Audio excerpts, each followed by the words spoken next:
Okay, how's it going, everyone? Happy Saturday here today on the live stream. It's just doing some kind of last minute setup here. So test on the sound. Let me know if it's normal or worse or better than what it normally is before we get started here. So I actually remembered to collect my energy. Normally I forget to collect my energy around lunchtime here.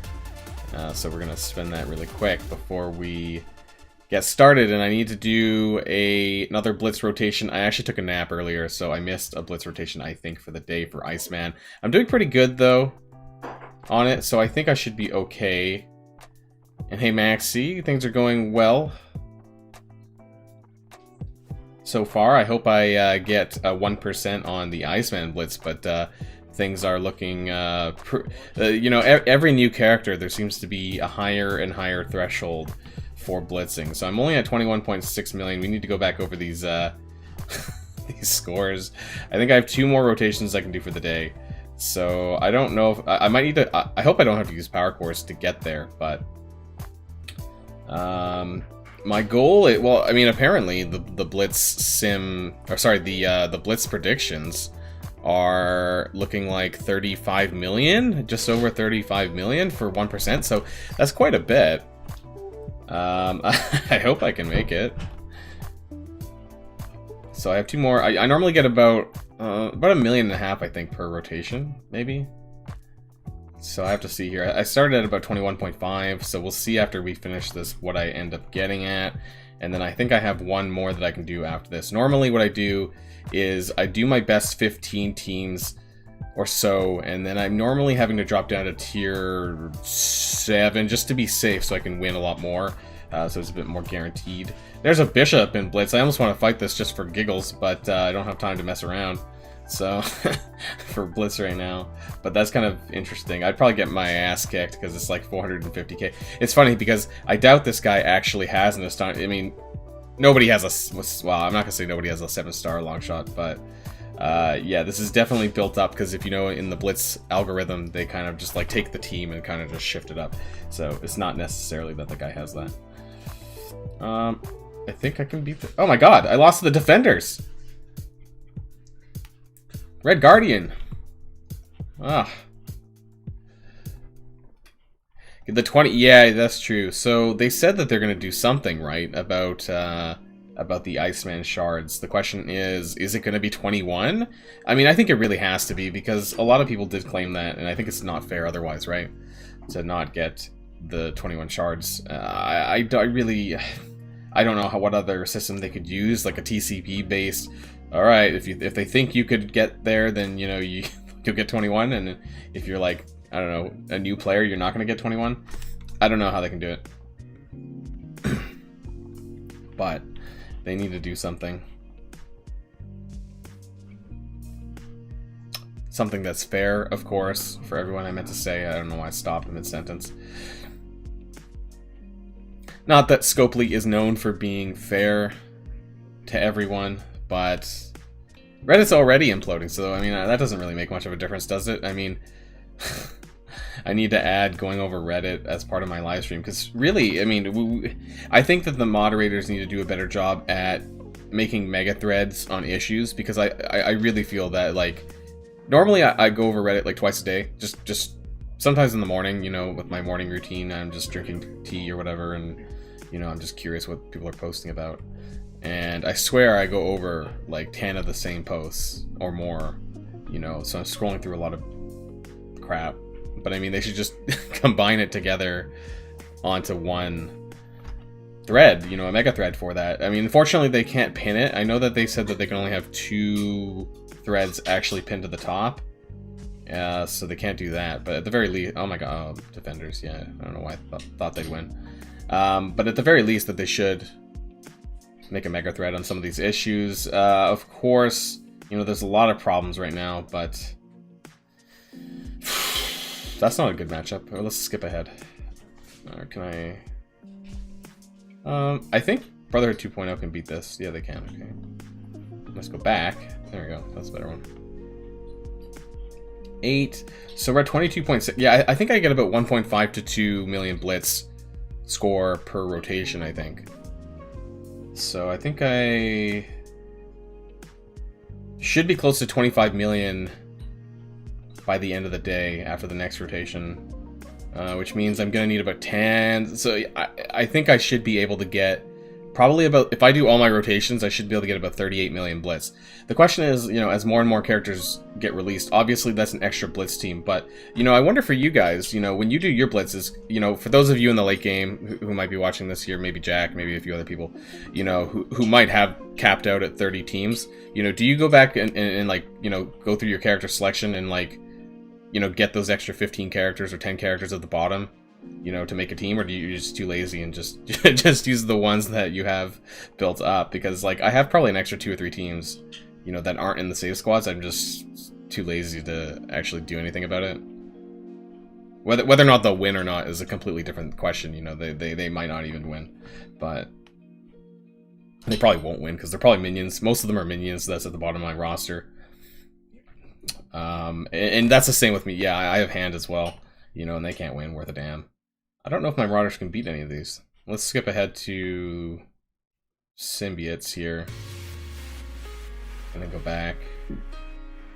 Oh, they can win that, that's for sure. 85,000. Let's try here. There we go. Yeah, I mean, I'll show you my blitz teams that are really trash, that really can't do anything. You know what? I've actually... I've tried to punch up on Symbiotes with my Black Order. I've actually lost before. So let's see what happens. Okay, Proxima died. I've actually lost a match against the Symbiotes with my Black Order on Blitz here. So I don't know what happened last time.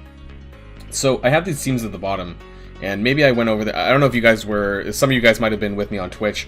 I'm also streaming on Thursdays on Twitch, which I can leave a link for later if you guys are interested. I do the same time on Thursday Twitches. Anyways, I think I went over my Blitz teams there. And I have these teams here at the bottom, which I'm sure a lot of you guys have. So hand really can't win. You know, I might be converting this hand team into a Shadowlands team maybe later down the line. But the problem with that, though, of course, is I don't like how these... And this is going to be a completely separate video. I'm not going to really go over it. I'm going to go over it a little bit here, but more so in an expanded video, probably tomorrow and probably earlier in the week as well, when I talk about more stuff. I have a lot of things on my head right now. But, you know, when they do these reworks for Shadowlands, for example, with Elektra and Daredevil, it's breaking up Defenders. So in terms of Blitz teams, it's just creating a lot of mess, you know, with Blitz Blitz team save squads. So I have this here. I have this crappy Guardians, I don't know, the Okoye Black Panther nonsense, and then I have this here, which is the Dregs. like Shocker, Vulture, whatever's left over here with She-Hulk. And then after that, I have... I don't know, I have like Ravager, Stitcher, and Hand Blade Master, and Merc, you know, all this crap at the bottom. So my point is I have like 1, 2, 3, 4, 5, 6, 7, 8, 9, 10, 11, 12, 13, 14, 15, including the hand, I guess. I probably have at least almost 15 to 20 characters spare. Yeah, I guess that's what I'm going to have to do. So when Bishop and Jubilee come out, Shatterstar and Longshot are out of this team. So maybe I can put them in with another team to help them win, because I think the Shatterstar and Longshot are quite powerful in the Blitz auto-resolve. I keep saying auto-resolve because I play, I don't know if you guys play like Total War, that game, and I have this bad habit of saying auto-resolve instead of Blitz, you know, whatever. So maybe I can shift Shatterstar and Longshot out and move them in with someone else, you know, that'll maybe win a bit more reliably. So maybe like Mantis, no, I don't know. They carry Shocker, Vulture, the two of them, and Drax, maybe?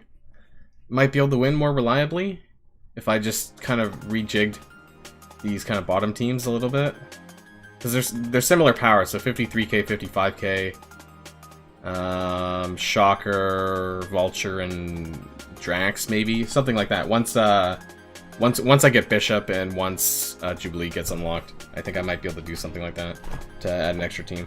Yeah, my Green Goblin's already up here somewhere on this team. Now, this is a weird one too, so maybe this needs to be rejigged, because I have Spider-Man and Green Goblin, and I know that really the only synergy there is the fact that Spider-Man's Spider-Verse, Green Goblin will help strip buffs when Spider-Man takes his turn. Other than that, it doesn't really do a whole lot of difference. So this is a bit of a weird thing here. Kingpin on Skilletary? No, because Killmonger's already on my Merc team for Blitz. And the Kingpin, where is he? He's on my Zemo team. Kingpin's on my Zemo team. Merc Sniper on the Mercs. I feel like if I don't have Killmonger there, I'm going to lose more. So I need to maximize my winning, I guess. Vision on the Zemo. Well, I can't do that either, because Vision's here with my old BKT. So how do I replace? You know, this is what I'm saying. Is like I can't replace everyone, because then it really rejigs everything, and it kind of like breaks things down. So, and then where does Minerva go if I put if I put Guardians back together? Where does Minerva go? Down here with Ultimus? I have Kree minions here, but I also have this here. So maybe I could put Minerva here instead of M'Baku, because he's crap, and then toss him to the bottom. I don't know, something like that. See, Shuri's kind of like a floater as well, because I don't really need them. I don't feel that Guardians is all that good in Blitz simming. You know, I think it's almost on par with Defenders. I really don't think that they're all that much different anymore. Yeah, we'll see. I mean, obviously, it's just... Yeah. like I said above, you know, like, Blitz is a bit of a mess. We're missing save squads. It would be a lot easier if... Why did that get... Oh, that's funny. Scott, your Mantis sucks comment got censored there, so I had to let it go. Yeah, my Mantis does suck, but Mantis sucks in general, so yeah. Would you move Thor from Asgardians? If so, who would you replace him with? Is this a Blitz question, or is this just an in general question? Mantis is low because Minerva came out. I'm assuming you guys, some of you may have played when Mantis came out. But Mantis came out, and then literally Minerva came, I'm pretty sure less than a month later, and then got completely overshadowed, and there was like absolutely no reason to level Mantis at that point. So, yeah, if your question about Thor is in general, Red Guardian, maybe. You know, I heard that a lot of people were kind of subbing Thor for Drax. Yeah, but Red Guardian realistically is a better version of Drax, you know, so you could just do that, I suppose, if you have Red Guardian. Yeah, anyways, this is my Blitz teams. I just wanted to kind of go over them. It's just like, it's shame. I normally use these teams at the bottom here. I normally use them to drop down if I need to go to like tier 7, which actually I might do now, ahead of time. Maybe I should just try to look for a match that I can win, but realistically, they normally can't, so I normally drop down to tier 7, and then I start here at team 27, and then I just work my way up. So I managed to get about 1.8 million, I think, in my Blitz score. I think it was 21 point something when we first started the Blitz rotation. So, you know, it's not bad. You know, realistically, I could probably make 15 million Blitz score a day if I did all of my rotations, probably, and won properly. I'm just exhausted, you know? I'm sure you guys are too. You know, I'm still feeling it from, you know, the last month of Blitz events. So I don't. What's the point of going top 100? Is that like no point? What do you get? Nothing. Really. I think in the second Blitz, do you get a 4 red in the top 100? That might be like the only real reason why you would do that. But even then, no, I don't care. I don't care. I barely pulled anything for Bishop. I kind of skipped Bishop in terms of Red Star Orbs, even though everyone is going out and saying pull for Bishop. I honestly don't care that much about him, because I don't really care about the Astonishing X-Men that much. And I know that if I score top 1%, then I'm going to get a free 3 red upgrade for that. So at the very least, I'll get that. If I do decide that, you know, I get enough shards for Bishop and I want to build them later, I'll be able to buy them from the Elite Store if I really care. I got a fair bit of tokens anyways. I got like 400 and... Oh, I thought I almost accidentally bought something. I have 450 silvers, so if I really, really care about Bishop or the Astonishing X-Men, I'll just upgrade them with silver tokens later. I don't really care too much right now for them. You know, I've gone at length to talk about the team, and I'm sure you've heard me rant about... Or maybe I haven't ranted yet about Doom Raid. I did that on Twitch. If you guys weren't there with me on Twitch, I definitely ranted about the Doom Raid, and so we can talk about that again. But frankly, you know, and I don't want to accidentally launch the raid. So, you know, I just think that investing in the Astonishing X-Men for Doom Raid for what, 3 nodes? More or less. It's 3 nodes, 2 nodes. 2 or 3 nodes, you know, maximum. Because by the time you get back around to Mutant, it's like way the heck up here. Which, actually, it's never mind. I don't even know what I was talking about. So, you know, this is what I mean. Like, so, realistically, it's only 2 nodes, isn't it? 1 and a Blitz? Or 1 and a boss? Where's the other mutant lanes? Here we go. So, mutant... 2 to 3. 2 to 3. So, it's 3 if you do the bosses here. 2 if you start here.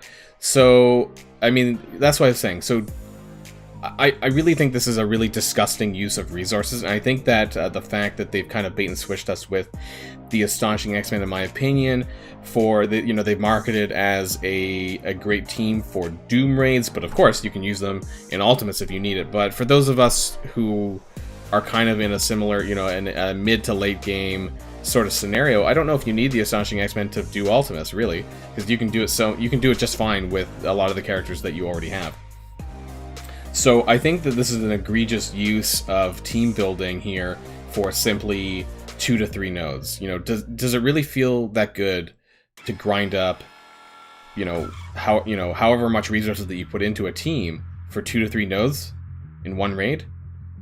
To me, that just doesn't feel good. You know, if it was if it was an entire mutant lane, then I'd feel better about my resources, because then at least I know I'm making a lot better use of it. But I really don't feel good about it, you know, and I don't expect everyone to agree with me on my point of view on this one, but I just think that it's such a massive slap in the face, I think, by Scopely to get us to build up, and you're gonna need these at tier 14, 15, really, realistically. They're all mutants, and I think that it's going to take a lot of resources to get them there, and a lot of time and money, and I think this boss node really pays. I've been telling people this all along. G3, pay the bills. This is the most accurate description of Doom Raid, because, you know, you're gonna need to consider whether or not you can pay the bills or, you know, spend it on Marvel Strike Force, because even the skill nodes are going to be hella hard, you know. So good luck for like the people that in your alliance that's been dedicated to the skill lane. I know that there's probably going to be characters to come eventually, you know, down the line, probably this year. They're probably going to do it. I haven't tried the Doom Raid. We were going to actually do it today. I was going to do it for you guys on live stream, but we had a joint decision, I think, on the alliance to not waste a day of raiding essentially for this, because all we would accomplish by launching the Doom Raid is just kind of just drive home how crap it really is, you know. So I didn't want to waste a day of resources, a day of, you know, Ultimate's resources for doing it. It is, yeah, Dark Dimension 5 the raid. I was gonna say 3 is not even that bad by comparison. 4 actually isn't even that bad by comparison. So this is like, and from what I've heard, is that despite the enemies being 100k or whatever like that, I think they actually perform significantly harder than what their power level suggests. 10% would be like what? Like 2 nodes? One to 2 nodes, I think, across the strike team. Probably like here, not even beating the first boss. That would be 10% probably. Be like these starting nodes maybe. Across both. Because I think that you need to clear up to get 30%, I think you need to clear to here, which is just before the second boss. I think that you would need to clear these 7 nodes times 3 on each of the lanes on all 3 strike teams in order to get 30%, basically. And, you know, have you checked out the... Oh, by the way, a friend of mine, or someone in my Discord, rather, did these nodes here. So maybe some of you have done it. J8 in for a penny. So, oh, they changed it. Okay, this was bugged, actually. So previously, the last time I looked at this, it didn't show that there was a Bishop and a Red Guardian and a Kitty Pride. It actually mentioned different characters in here, so this was bugged for a while. I guess they fixed it. I don't know when they did that, but yeah, it didn't show the right characters in the in the nodes. So yeah, I remember talking about this before, and I thought that was hilarious. I saw a photo of that, and I was like, wait a minute, that doesn't add up. So, you know, hopefully they fixed... I don't know if there was any bugs with any other of the nodes, but, you know, hopefully they fixed that. But my point is that I'm pretty sure... I'm pretty sure that these guys hit a lot harder than their power level suggests. So they're about 110, 120k, but let's go back, and I'll jump back to Doom Raid in a second here because it's hilarious. But Ultimate 7, so we're on Ultimate 7.3, and for example, like these guys are 144k. Now, I get it, they're only tier 13, not tier 14 or whatever is in Doom Raid, but I mean, let's go to the last Ultimates node. 191k Ultimates, these guys are tier 14. So realistically, if you can beat this, you should have a chance at beating Doom Raid, because these are like 160 to 190k, and that's way above that, you know, even though there's maybe an additional red star, I don't know, something on the notes, but it's just bonkers. Absolutely bonkers. So even these first nodes, you know, is that gear tier 15? Even so, you know, what I mean, my point is that it shouldn't be harder, and that's just 7.3, not even 7.5. You know, there are people who do 7.5 and are struggling for this, which must be upwards to 200k on the enemies in Ultimate 7.5. So, yeah, I mean, obviously, so I think these enemies are a lot, they're definitely, their stats are definitely boosted in the back end, because if you've got, I'm sure almost everyone, or not everyone, but a lot of people here probably have gone through Dark Dimension 3 Global, and those characters are definitely boosted in the back end, so they definitely hit a lot harder than their power level would suggest. And that's why everyone like hates Dark Dimension 3 Global, because it is the hardest section of Dark Dimension 3. And you know, Dark Dimension 4, I'm glad, on a completely separate note, you know, I'm glad that Dark Dimension 4 was more manageable. I am done the global section, so my apologies. We won't be doing Dark Dimension 4 on this live stream here, but I did actually finish. I believe I have one video left to release on that if you guys are following my series, my playthrough series, but I did end up finishing it. And yeah, so we are just waiting now to get to Cosmic. I'm probably about 25 minis for each tech and skill to get Proxima and Minerva online. That's 25 each across both of them, so really 50, I guess, times 2. So it's still a fair bit of a ways, but we'll see. I'm going to be taking for Dark Dimension, for Cosmic. I will be running, well, the 2 that you guys already should know that I have, so it's Thanos and Call Obsidian. And then we're going to be adding Proxima Midnight and Minerva, I think. That's probably what I'm going to do. I'm not. If I were to do Hela, I would be stalling a lot longer. And I'm actually thinking of taking Moon Knight to City, because I think that I will probably have him by that point. By the time I get through Cosmic, I'll probably have to wait to get into City like I did for Cosmic anyways. So I'm thinking of actually boosting Moon Knight up to tier 15. For City. I think that he has a good kit, and I will go over the there's some stuff I want to go over regarding the rework characters and also the Shadowlands. I haven't had time yet since the patch was on Tuesday to talk to you guys about on live stream here about what I think about Shadowlands and all that. So we'll do that here on live stream as well. And I'm hoping that Moon Knight might be a milestone release, but I don't really know. Now I'm gonna pull some for Jubilee, but I'm actually gonna save my Elite 6 for Moon Knight, possibly. I have an Elite 6 to pull. If he is a milestone release character, there is a good chance that you could get him free to play the 6-star. Now, that's only if he is the milestone character, because I did get Emma. I didn't buy Emma, by the way, and where's my Emma? Oh, that's not Cosmic. I got Emma here. So after 3 milestones, I got 30 out of 300 for milestone for Emma. So if Moon Knight is a milestone character, then at the very least, I'll be able to get here realistically. So that's why I'd probably save my 6 red for Moon Knight. I think Moon Knight is a great, I was gonna say astounding. He is astounding. Standalone character. I like his kit. And my apologies for any extra barking. I'll have to maybe deal with that later. Hela is going to be a good second run character. Yeah, you can hear him in the back, so my apologies. Hela is going to be a second round character. Yeah, I think that I probably will. I'm thinking of other Cosmic characters, though. If I didn't do Hela, who would I do? You know, I mean, I guess so. You can't do legendaries for the Cosmic lanes, so realistically, if I don't do Hela, then, I mean, my options are pretty limited. I would basically have to go Corvus if I didn't go. Yeah, I guess. Yeah, okay. But I mean, my star levels on them just really aren't that great for the moment. If they become farmable before I finish my second run, I would probably definitely consider them, though. That would be a very good option. It's a lot of mutant gear, and as much as I would love, and actually I really think that X Factor is going to be the next meta team. I really love the way their kits work with passive critting and all that. But I think that if I were to hold out and then build both of them for Cosmic right now, that would take me a lot longer. But X Factor is something I'm definitely keeping an eye on, and I think you guys should too. I almost think that, you know, people should just skip Astonishing X-Men, frankly, and then save your mutant gear for X Factor. I really think that X Factor is going to be the next biggest thing, and I think that they have the potential to just even be a raid team. You never know.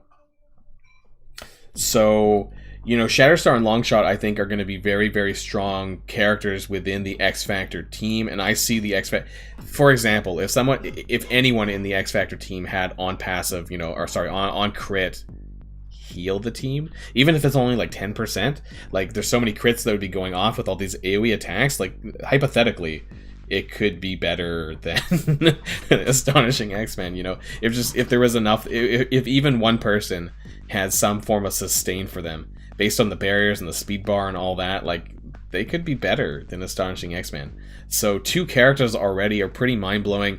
They just need to add, you know, 3 half-decent this is like the symbiotes, right? So people were talking about before, I can't do that. Symbiotes.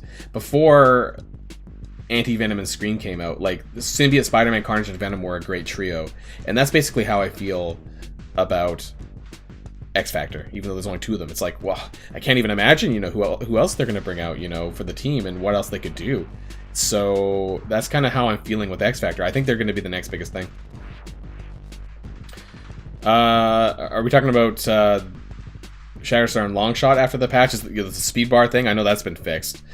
So I think that's why a lot of people were using them in Dark Dimension for Cosmic, and I know the people who did take them in to Cosmic got to take advantage of the speed bar bug. I guess it was a bug. So they're still probably good, but I'm not going to be holding out my progress just for that. And you know, realistically, I don't think it, to some degree, I don't know if it matters, you know, as long as you're not taking Ravager Stitcher in to Dark Dimension, I don't know if it really matters all that much who you bring in to some degree, because, you know, you're going to get through it eventually, unless you take Ravager Stitcher and some other bullshit. But, you know, eventually you'll make it through. You know, I took Sabretooth for Global, and that wasn't really ideal either, but I did make it. I know it was frustrating at a lot of points, but, you know, I did get through it. And I'm still waiting, right? So, at the end of the day, you know, you should take characters into Dark Dimension who you feel good about. I didn't really feel good about Sabretooth, but at the same time, I just kind of wanted to get in there. I think that the X Factor possibly could be... The thing is, I don't know if the whole X Factor team would be Cosmic, and that's the problem. Part of the problem. Because, you know, looking at most of the characters that are in X Factor, I would kind of assume the rest of them might be global.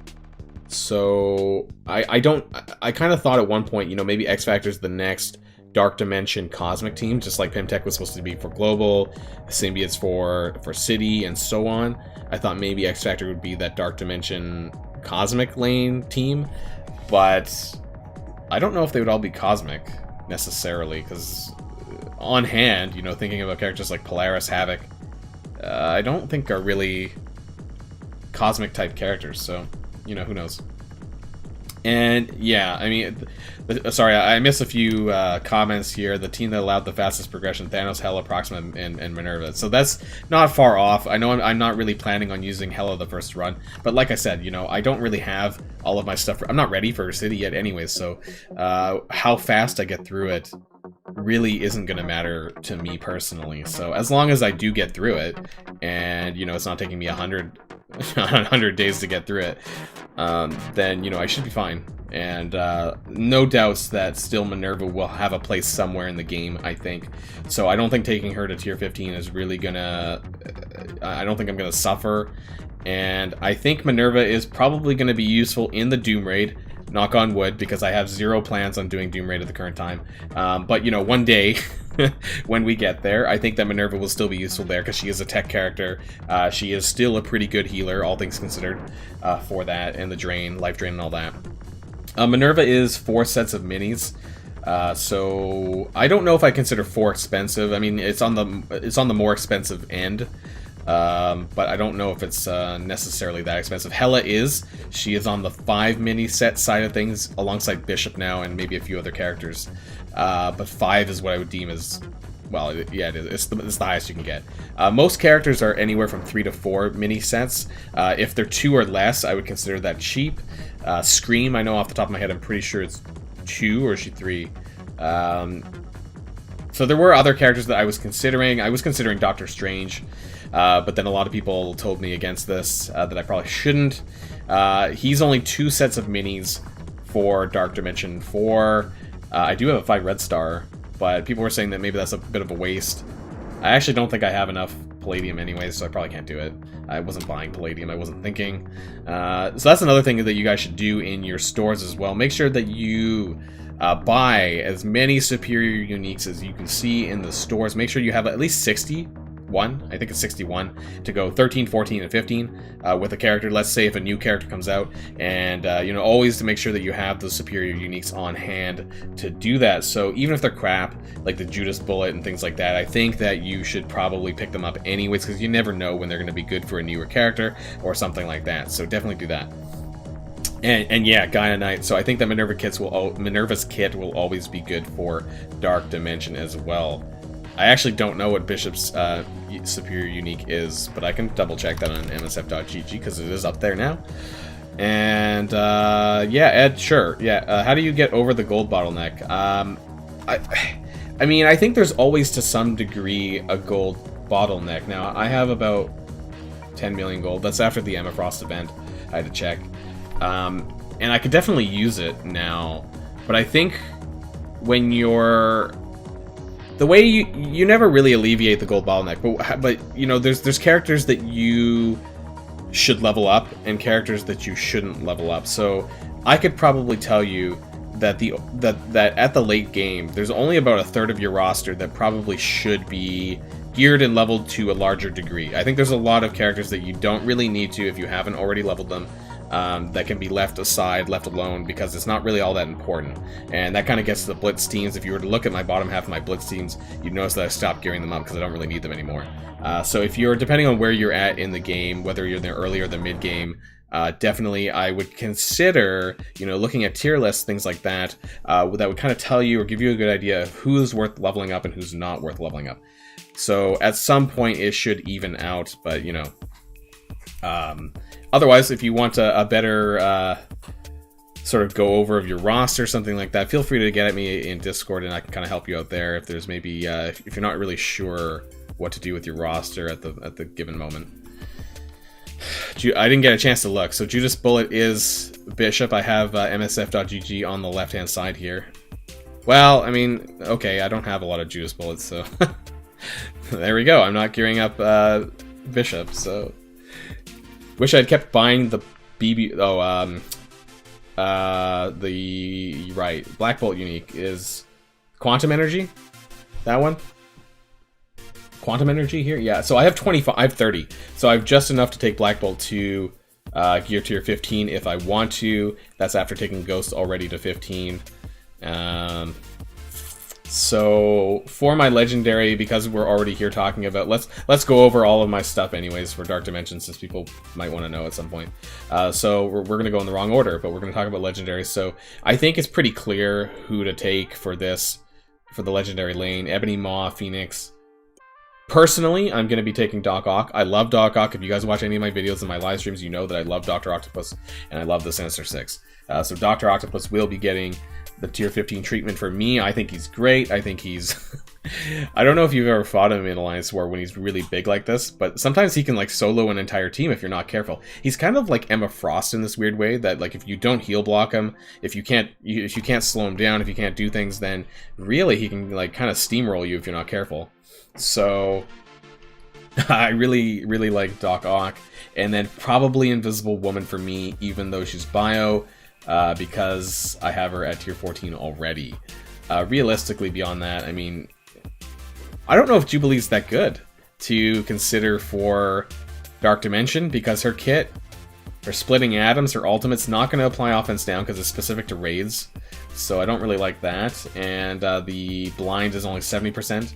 Whereas in raids, it's 100%, so I don't know how good she's going to be, and you wouldn't want to gear her before Phoenix for Dark Dimension, so I don't know.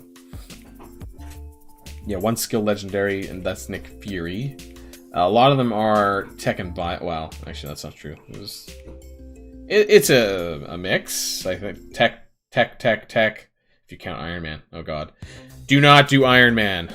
Whatever you do. I'm just waiting for that one guy on Reddit to post how he took Iron Man to tier 15 to use in the legendary lane.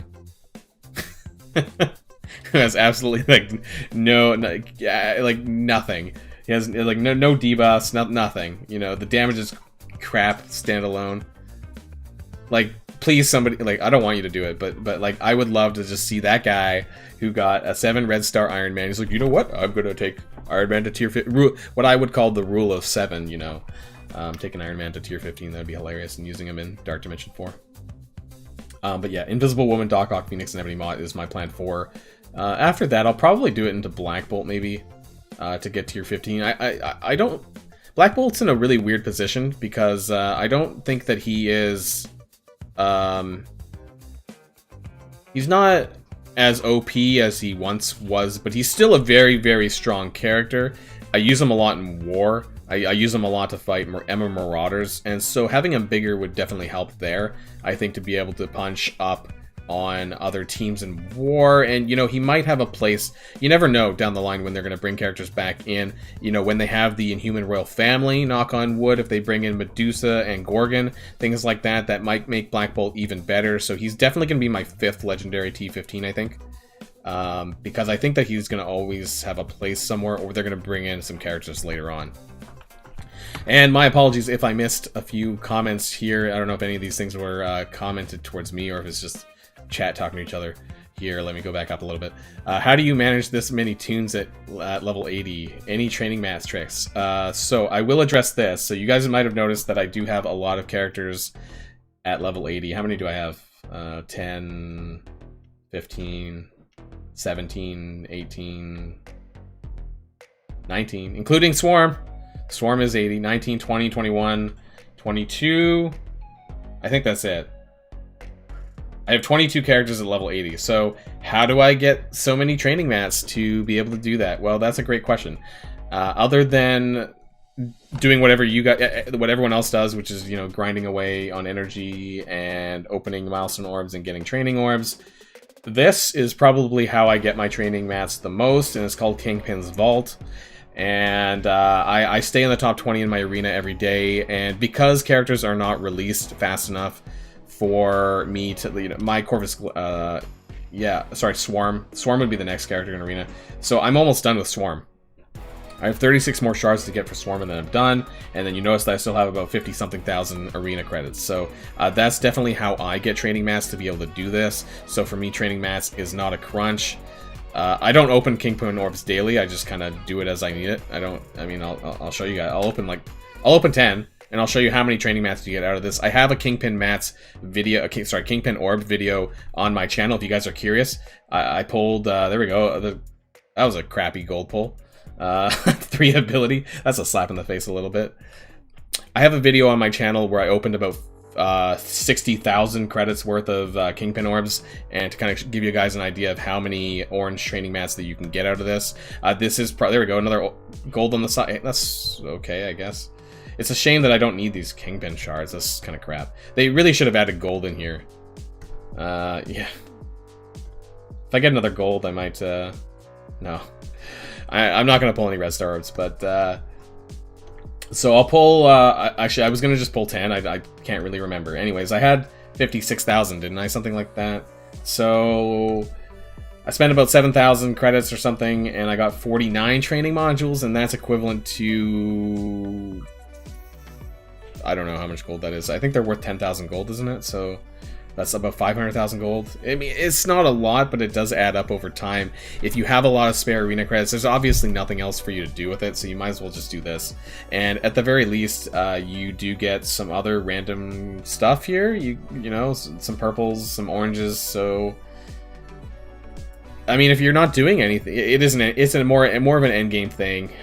So unfortunately, for early and mid game players, I can't really answer that question for you guys too much.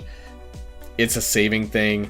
It really comes down to who's your priority in terms of your characters that you're wanting to level up. You really need to prioritize who are the better characters to level up, and I think that's really important, I think, for doing that. So I missed a few comments here. If there's any of these were addressed to me. Ravager 7 red Ravager Boomer. Please do not max out a 7 red Ravager Boomer for Dark Dimension 4 Cosmic, although that would be hilarious. And if somebody wants to do a Dark Dimension 4 Ravager team, I won't give you money, but it would be really fun to watch, and I will sit there and watch it to see how long it would take you to get through it. Hell, I would actually watch that if it was a Dark Dimension 3. Or maybe even a Dark Dimension 2 video, because I just think it would be hilarious to see someone running Yondu, Ravager, Bruiser, Stitcher. See if Stitcher could keep people alive long enough. I highly doubt it, but it would just be really fun to watch with healer ISOs and things like that. Maybe you could make an argument for that, and I think this would be incredibly entertaining. Yeah, in terms of the percentage of the training mats from the Kingpin Orb, I'm not really sure. Sometimes you get lucky, sometimes you don't.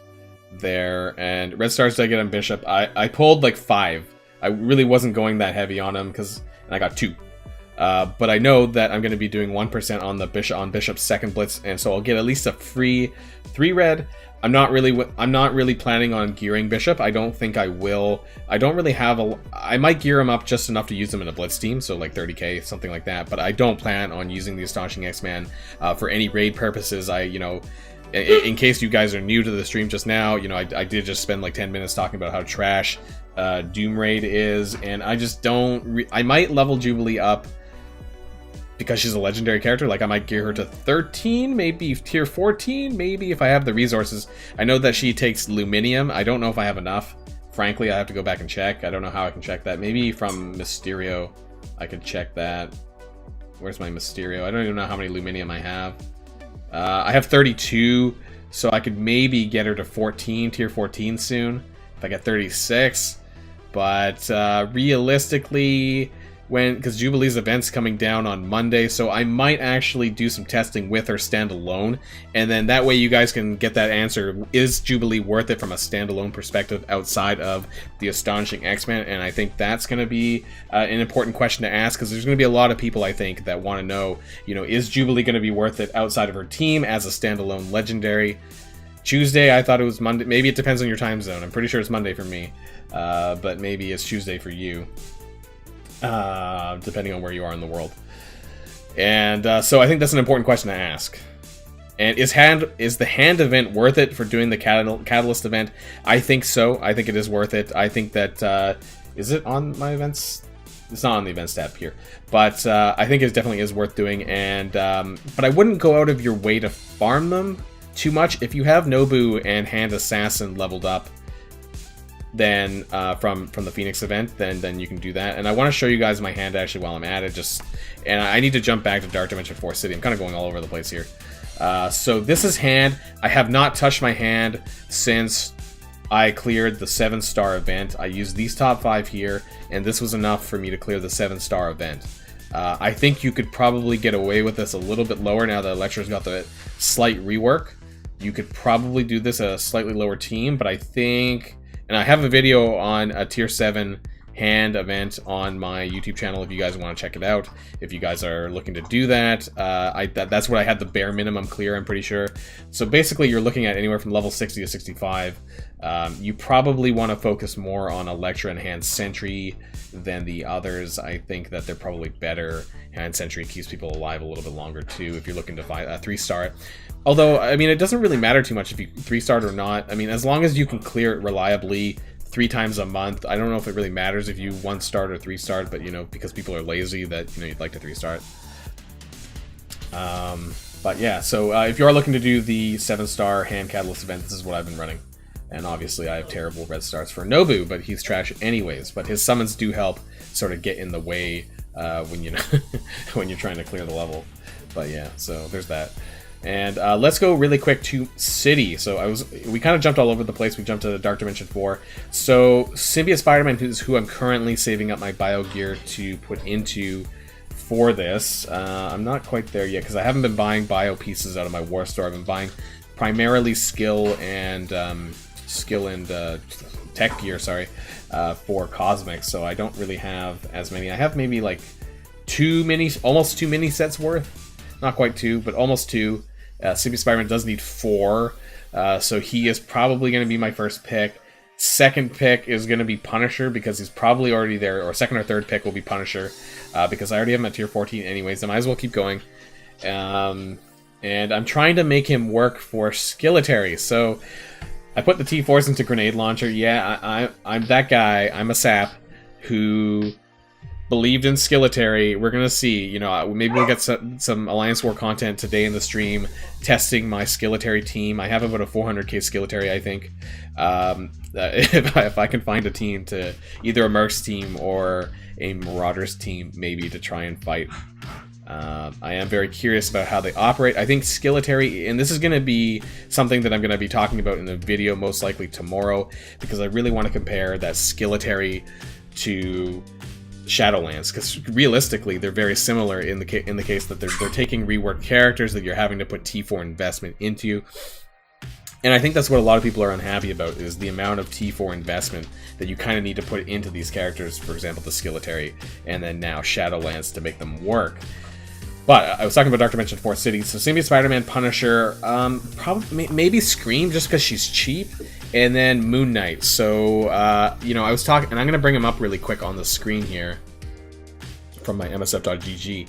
I think Moon Knight is definitely someone people should be considering for Dark Dimension 4 City, maybe even Dark Dimension 3 City, you know, if you need it. But I mean, I really enjoy his kit, and I'm gonna bring it up on this side here. And where is it? Oh yeah, thank you for the ads here. Where is my character abilities for him? I clicked it. There we go. So his kit, and let's put it up to 7, I guess. It's this thing, and this is why I think he's going to be really good for Dark Dimension 4, because, or 3, 4, whatever, for City Lane. This is ultimate Death from Above. Not only is it starting fresh, but it applies heal block on all enemies. Really powerful AoE attack here. But this part here, that because you can reset Dark Dimension, stall you on Ebony Maw as both... I mean, we'll see. To be honest, I see that Cosmic's going to stall me anyways. I think I'll have time to do both. The kit, well, we'll see. But anyways, as it is right now, I think that obviously, you know, if the kit changes significantly enough, we'll talk about this at another time. But I think the kit as it is currently, I think this is quite good for Dark Dimension 4. Being able to apply up to 3 additional negative effects for 2 turns from this list, and even though it's 50% chance, because it's Dark Dimension, you can just quit out if it doesn't apply, and then just keep going over until you get what you want. So, for example, if you landed Blind, Disrupt, you know, Slow, Offense Down, whatever, and then you had Symbiote Spider-Man to extend these debuffs, this could be really crippling. So the combination of Symbiote Spider-Man and Moon Knight together, I think, could really be quite something in Dark Dimension, because then you'd be able to apply Blind, Symbiote Spider-Man might go. I need to look at the speed differences, actually. I don't know what what Moon Knight versus Symbiote Spider-Man's speed is, but hypothetically, you know, if you could land a Blind and then get all these debuffs extended, that would be really, really good. And I think that would be really, really helpful, not only in Dark Dimension 3 if you need it, but Dark Dimension 4 as well. I think that'd be really awesome. And not to mention you get the guaranteed heal block. Anyway, so you're getting heal block, potentially Blind, Offense Down, all of these good stuff. All the good stuff. So yeah, I'm keeping an eye up on this, and not to mention he does have some survivability here with damage reduction on his kit as well. I think Moon Knight is a very, very incredible character, so if he stays as he is, I see this being really strong as a potential Dark Dimension 4 City character. So, Moon Knight is Gravitonium. Moon Knight's Gravitonium, the same one as Dad Bros. So yeah, good luck with that, I guess, if you're trying to do both. So I've been spamming Superior Gravitonium. I think I don't know how many I have. I think I have like 50. So I don't have enough to tier 15 him yet. I'm still buying some when I see them in the store. But yeah, so he's Gravitonium. Shatterstar and Longshot are also Gravitonium. So there are some better, and Proxima, of course, is Gravitonium. So there's a lot of characters that use Gravitonium that are kind of useful or good or going to be good coming around the corner. So yeah, if you see any Gravitonium in the store, be sure to pick them up, because you might need them down the line, of course, because you need at least 61 to get a character from tier 13, 14, and 15 through that for a single character, so keep that in mind. So whenever you see that, I would recommend picking that up. So let's go back here. So that's my plan for Dark Dimension 4 City, is doing Symbiote Spider-Man, Punisher, Scream, and potentially Moon Knight. We'll see. Obviously the kit is subject to change, but if it does keep the way it is, I think that is going to be my 4, and obviously that's going to depend on how many mini-uniques I get between now and then. But that is my current plan. Anti-Venom possibly could show up, I guess, probably on the second run. We'll see. You know, obviously my choices are slightly different maybe than what other people might. I don't think they're exactly a wrong choice though, so I think that is still good though, and I think I'll still make it through. Focus Chi. Focus Chi is what White Tiger uses, yes. Iron Fist uses Focus Chi, I'm pretty sure, and some other random hand characters. I don't really remember, to be honest. But yeah, so that's my roster there. I know we spent a little bit of time going through the roster. Is it worth using promo credits to get mod of 5 red star? I would say I would say so. I would say Ebony Maw's probably worth the 5 red, but it depends on what other characters that you possibly could use it on. I don't think Ebony Maw really needs much more than 5. I wouldn't take him to 6 or anything like that. But yeah, so apparently I'm getting a YouTube streaming error. YouTube is not receiving enough video. Are you guys having some problems? I don't know. I just got a weird error just a second ago. Viewers will experience buffering. Did my internet go wonky? Am I still here? Can you guys still hear me? I hope I'm still here. Is the stream laggy? I don't know why that started happening. Because normally my internet's fine, and normally the stream is usually fine. Is it back to normal now? I guess? Okay. I got an error on my live stream here. Alright, okay, that's good. I'll just ignore this error for the moment then. It's like a big yellow bar across my screen. Wow, apparently I got thrown back something massive here on Arena. I was at 6 this morning, and now I'm at 25? Holy crap. Alright, well, hopefully it's not too bad anymore. And it's gone back to normal. Right, well, it looks like I have some punching down to do with Arena here. Oh my god. I think I must have got slungshot something fierce. Well, I guess I'm up to 10,000 power cores, so we'll see how... We know that White Tiger was confirmed to be a campaign event, I think? Or no? I don't know if it was actually confirmed yet. I think it's going to be.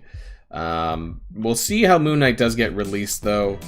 If Moon Knight... I hope to all hell that Moon Knight is not a blitz. I swear, if Moon Knight's a blitz, I'm gonna, like, rip my hair out on stream.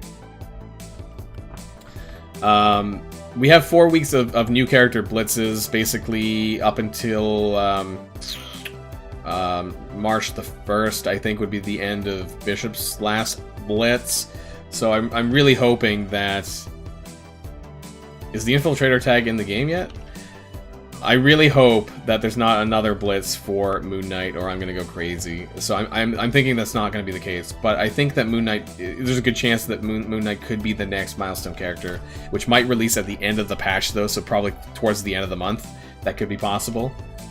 Because when Emma Frost was released, she was released at the end of her patch as well. So that is probably likely. You think Bishop will be in the War Store? I think it's a bit premature to talk about Bishop's placement for farmability. I mean, this could be like 6 months down the line. Unless they're used for another legendary character, and then there's a lot of outcry for not making them farmable. Hell, it could be like a premium exclusive and knock Yo-Yo out of the orb for a bit. Yo-Yo needs to be removed from the premium orb. I don't think she's as OP anymore. I don't think she's really all that good anymore. I don't use her other than with the Inhumans team for war. I barely use her anymore. The Infiltrator tag. Is that in the game? Sorry? Because I haven't actually... It is. Is that what someone said? Okay. I haven't actually checked it out, so maybe I need to go check it out and after this here to see how bad the tag is for new players. Bishop to the premium. Well, I mean, I said it first without actually knowing anything, but yeah, if it does, I wouldn't be surprised. Don't get me started on Beast being fountainable, right? Because he's coming to Real-Time Arena, and Real-Time Arena is not even up yet.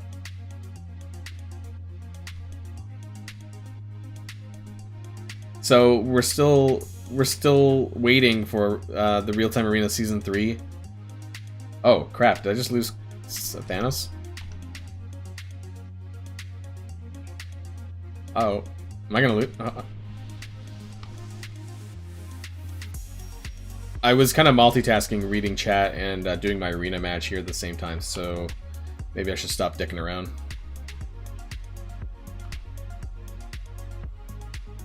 Let me, I'm actually not the best multitasker, so let me finish this battle and, and I'll get back to some of the comments here. So there we go, okay. I didn't think I was going to lose, but then I lost Thanos and I started panicking. Where do I think Anti-Venom ends up? You know, and I have this spreadsheet. I'm not sure if you guys have seen my sort of farmability spreadsheet. I'm going to bring this up really quick on the screen here. Let me load it up here. And so we can go over the characters that we should be seeing soon, if all things go well.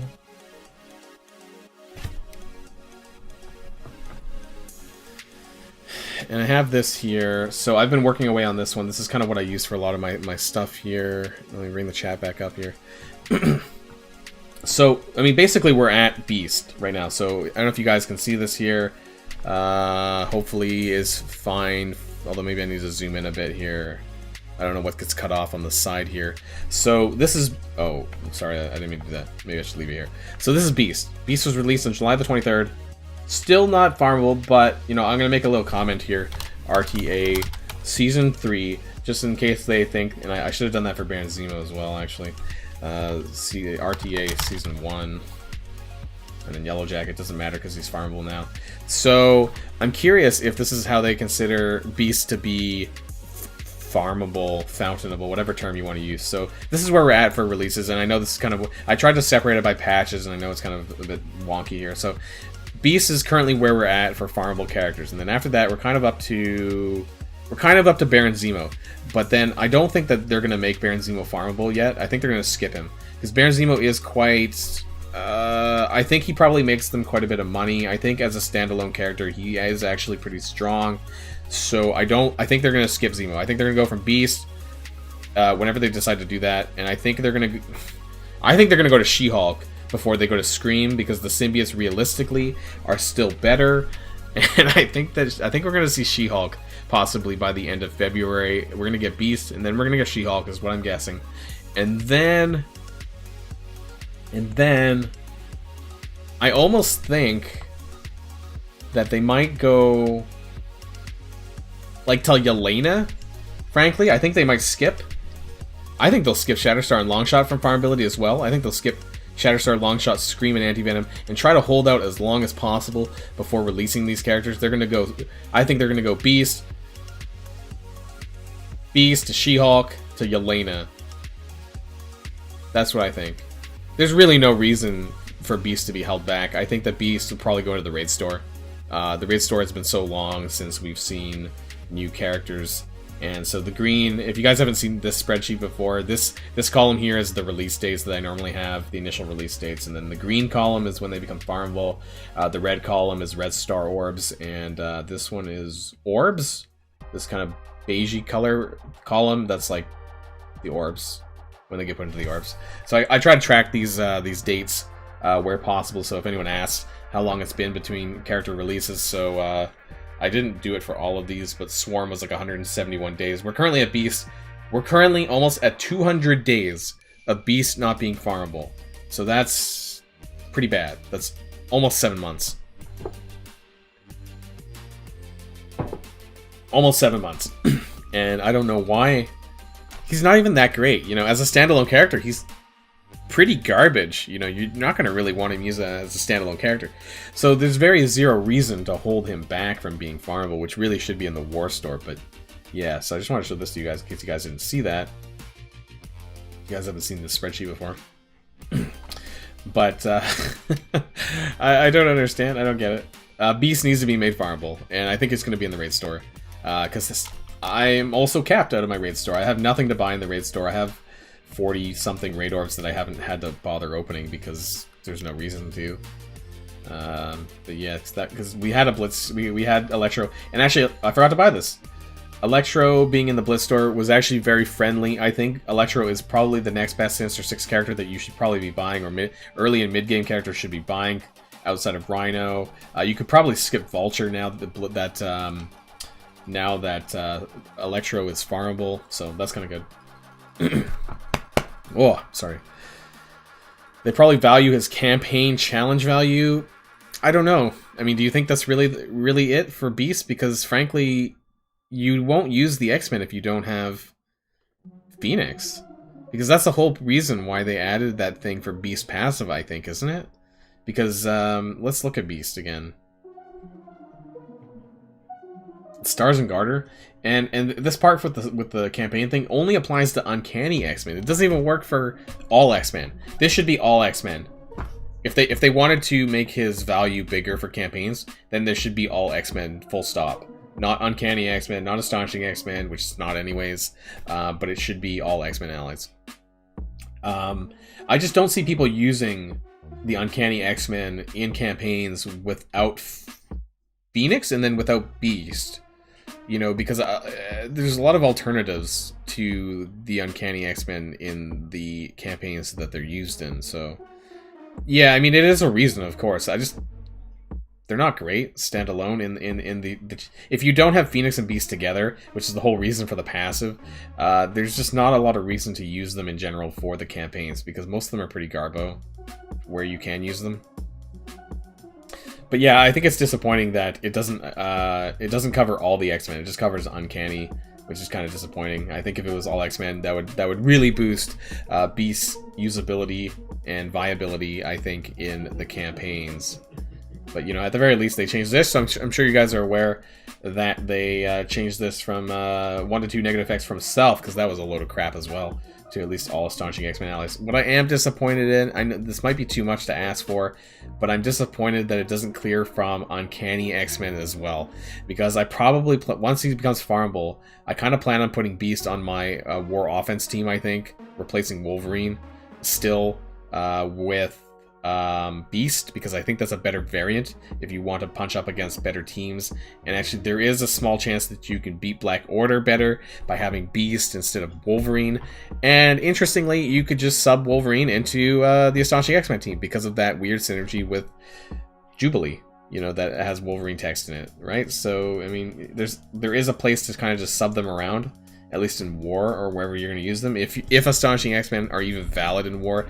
If they are, I think they'll be more valid on War defense, because Bishop does get the Spawn Taunt, the damage reduction, and he does taunt a little bit, so there is that sort of off-tank status for him. What does Wolverine do again? On this characters in each Astonishing X-Men allies Wolverine's turn, apply assist now to Wolverine or randomist. Okay. Is that it? It's such a weird text to put in, I think. That was weird. Anyways, let's check out Alliance War. Let's see. I think we have some Alliance War to do. Do I have some raids to do? Let's check out Alliance War first, because I do like doing Alliance War on stream and potentially embarrassing myself in a battle that I think I can win. And I missed a couple of text stuff, and my apologies. BS 6-star Cosmic Mutants for the next Legendary. I kind of think that I have a strange feeling that either X Factor or Astonishing X-Men could be another Legendary. I think that it could be a Legendary within a Legendary if they go with the route of Astonishing X-Men.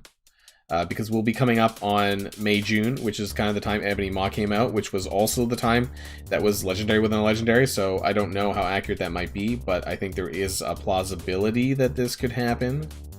There's a chance. A Merc team.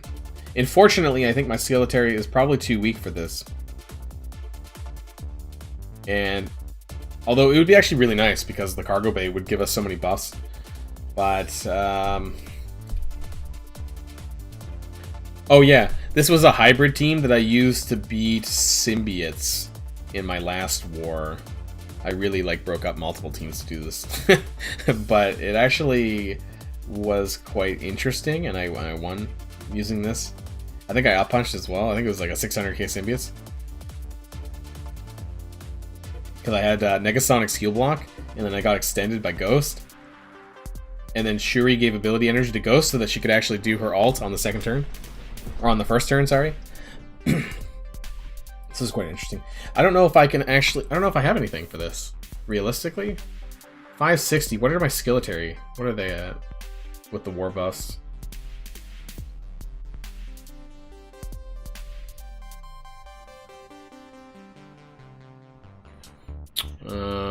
Punisher... Killmonger 400. Okay, that's I don't think I want to risk that. I would test it against a 450 or something like that, but I really don't want a full clear Cargo Bay. It seems like people are kind of going around the corner here. I don't even think my X-Men could kill this. 560 is quite a bit.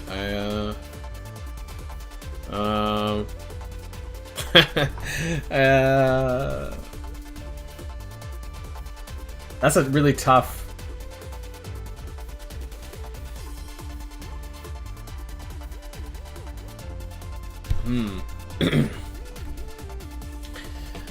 Yeah, I don't even know if my... You know, I've used X-Men against Mercs before, and all the assists and stuff really just goes right through Colossus, you know, stealing the buffs eventually, and it's tough. It's tough, so I don't know if I don't want to break too many teams this time around. I need to be a bit more serious. If we lose this war, we're going to lose a lot of trophies because we're fighting a Gold 4 alliance. And I'm not sure if you guys know, but if you're above them in a league, so we're Platinum 1 now, and if we lose, then yeah, there could be problems. And yeah, I could do Extron. If I do Extron, I won't be able to do something like that for Marauders, but take Wolverine out, right? Or maybe?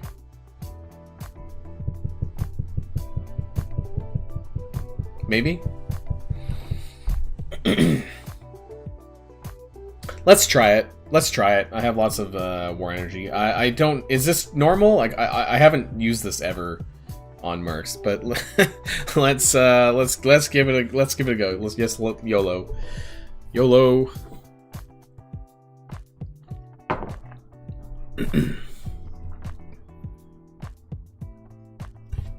There's like 47 people in this chat, and nobody wants to tell me this is a terrible idea.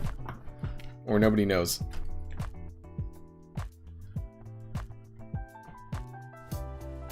Okay. Let's find out. No, not Colossus.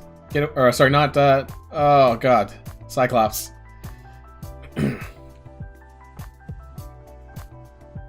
Okay, now you're telling me it's terrible, like after I already hit the button? Alright, Phoenix is getting hit. Oh no! Colossus! Or, why do I keep saying Colossus? Cyclops!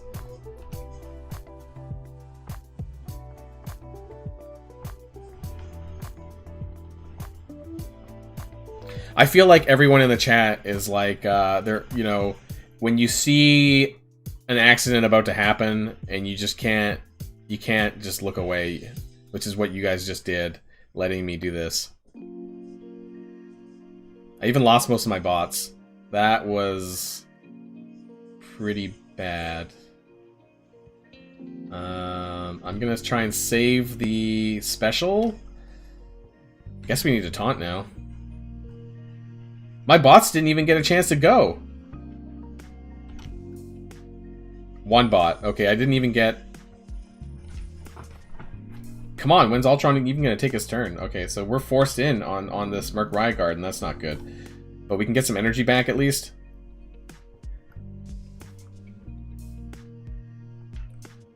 I actually waited enough time that, you know, you guys probably could have told me.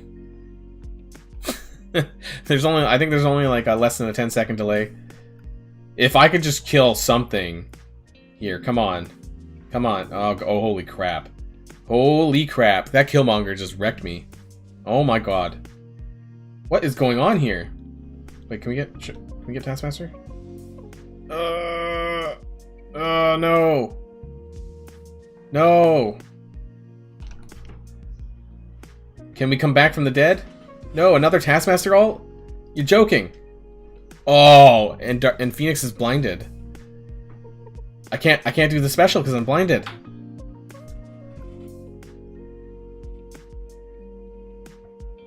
Okay, I'm gonna have to... This is a terrible idea. This is a terrible idea, chat. Why don't you back... Okay, I'm not losing them. If you use the special first, you would have taken out a couple. I tried to strip buffs with my basic, and I think that was the idea behind it. Maybe I could have stripped the taunt, but clearly that didn't work. The deflect probably made a little bit of a difference as well, and obviously I lost Cyclops, and he wasn't able to do any form of his ult at all. So I guess we're kind of stuck. Now, I'm going to use this as a chance to use my Skilletary. I know this is a punch down, but I actually have never used my Skilletary before. Sorry, I've only used my Skilletary once, and it was against Mercs, but I've never actually used it against Emma Marauders. So I am going to use them here, though.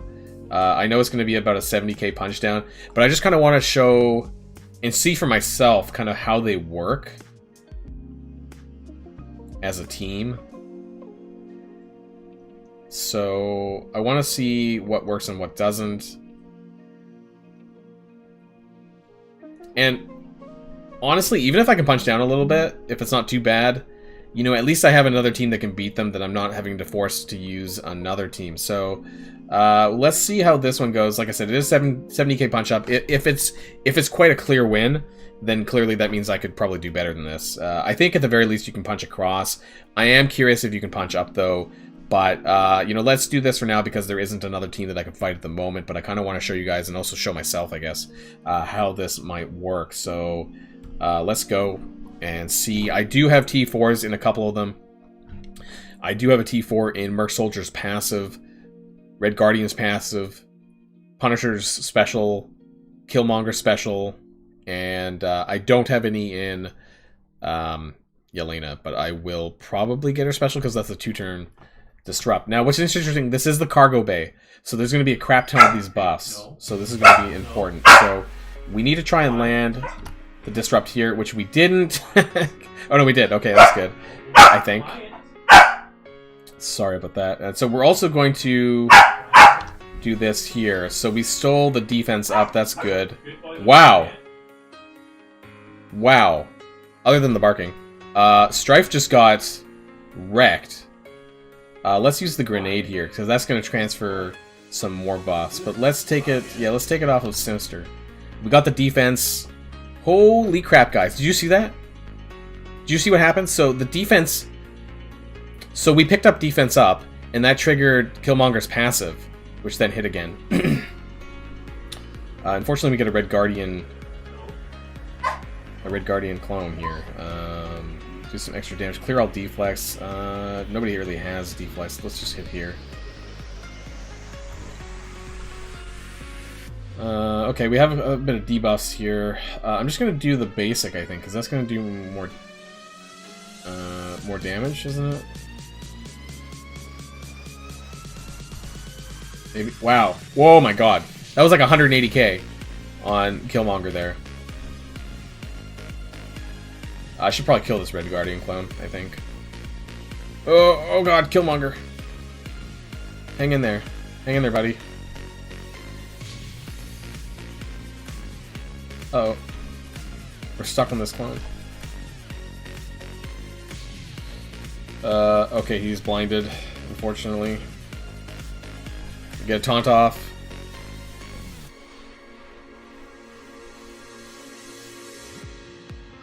I probably should deal with the Red Guardian, but... See, this is where I'm not really sure what the order I should be doing things in.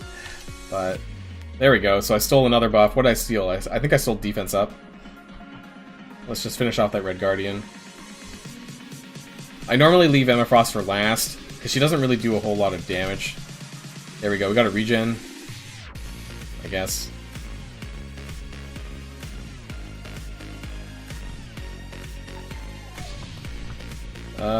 I'm gonna save the ability block for when she comes out of diamond form, if I need it.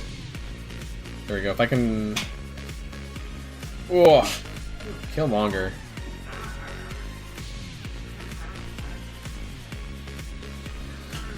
Damn it. Okay, that didn't work out how I wanted. Oh, right. We got immunity for everyone, but... Just do the basic. I think I could probably just put on auto, maybe.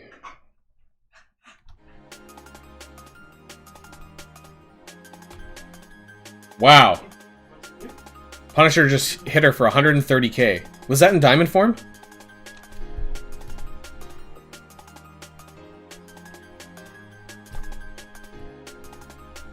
That was a lot of damage from Punisher. Punisher's basic. I don't even have that T-Ford. I guess it's the extra damage against villains. So, okay. That actually went really well. Of course, that was a punch down for 70k, and, you know, you gotta take that a little bit with a grain of salt. But, I hope that I can maybe... I'm pretty sure it was in diamond form. So, I hope that... maybe in the near future, you know, when I do some more wars, that I can get some other footage where, maybe she wasn't a diamond 4. I don't remember. I have to go back over the footage. But my point is that, you know, that actually went really well. If I would like to get some more, you know, like a punch across and then a punch up. So what's good to note here is that all of them were T12. Punisher was tier 14, and he probably did contribute a lot of damage there. And I did promote Emma to 6 red star, but that's separate to this video, or this this segment here. So hopefully in the near future that I'll be able to show you guys some better footage on Skilletary. Honestly, it might be worth doing, maybe. And I think the reason why I say that is because I don't really have a ton of teams that can deal with Emma Marauders. I think I have maybe 2 or 3. But having to have another one would definitely help, because then I don't have to use those other ones, who I can also use for other things. So, you know, this was kind of fun. And I do have some good red stars. So if you're someone like me that kind of has good red stars on the Skilletary team, I have I have 6 red stars for Red Guardian, but I only have 5 right now. 5 for Merc Soldier, I think I have 4 for Yelena, 4 for Punisher, and 5 for Killmonger. So overall, actually, my red stars for the Skilletary team is pretty decent. So that's kind of why I decided to end up leveling them up, why I ended up putting some T4s into them. And actually, it wasn't too bad. So I'm looking forward to doing additional attacks with them on punch acrosses and maybe even punch ups, trying to challenge myself. I really wish there was a sandbox mode, though, that we could maybe test this ourselves. That would be a lot better for these kind of things. And maybe Scopely doesn't want us to have that, because if we had that, we'd know for sure how good these teams actually are and how much they could punch up. And maybe they don't want us to know that, so that we're kind of forced to invest in them to find out ourselves. Because, you know, players are the beta testers, and everyone's been saying that, but really it is the truth. So yeah, that was kind of a fun match up there, though. So what else do we have here? We have some Coulson. The Cargo Bay is a bit of a weird room too, but actually I think Cargo Bay, for that last match, made it better for Skilletary, because Skilletary is all about stealing buffs and then spreading it to your own team. And I think because there were so many additional buffs, you know, normally that would kind of make it a bit tougher, but I think in this case it gave a lot to steal and kind of spread to my team, so that was actually not too bad there. Killmonger did take a bit of damage from Emma Frost Blind, though, but other than that, you know, it actually went pretty decently. Let's do... Normally I would use Brotherhood 2.0 here, but I'm actually going to save them. I think I could probably manage my Fantastic Four. It is a bit of a punch down again as well, but normally they have an easy time doing this. We really need to win this war, and I feel really bad the fact that we're having to full clear on Cargo Bay, but at the very least it's a middle room, so it will blow up the sides, access to the sides, so that might help a little bit for us if there is something decent there.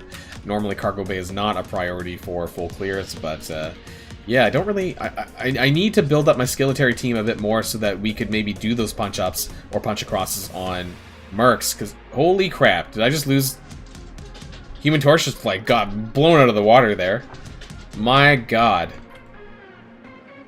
My god. We're gonna get an Invisible Woman solo here. She's gonna solo the team with her retaliations.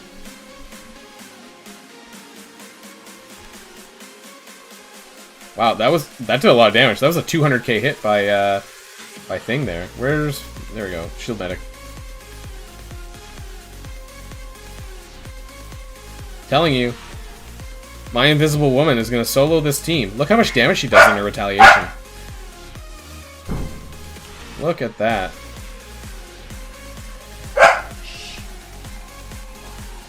What character would you like to see come to the game? Apocalypse. Anytime anyone asks that question, it's always Apocalypse. Apocalypse is the #1 character I would like to see come to this game. It doesn't have to be a legendary, but I think that he probably could do legendary status. I think he deserves it.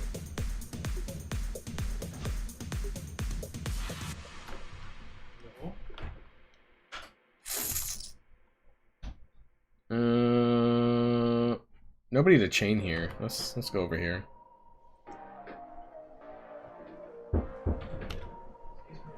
So clearly, I don't even need Human Torch to win the match. That's the funny part, is that it didn't really impact my ability to win. because Invisible Woman kind of just carried the match here.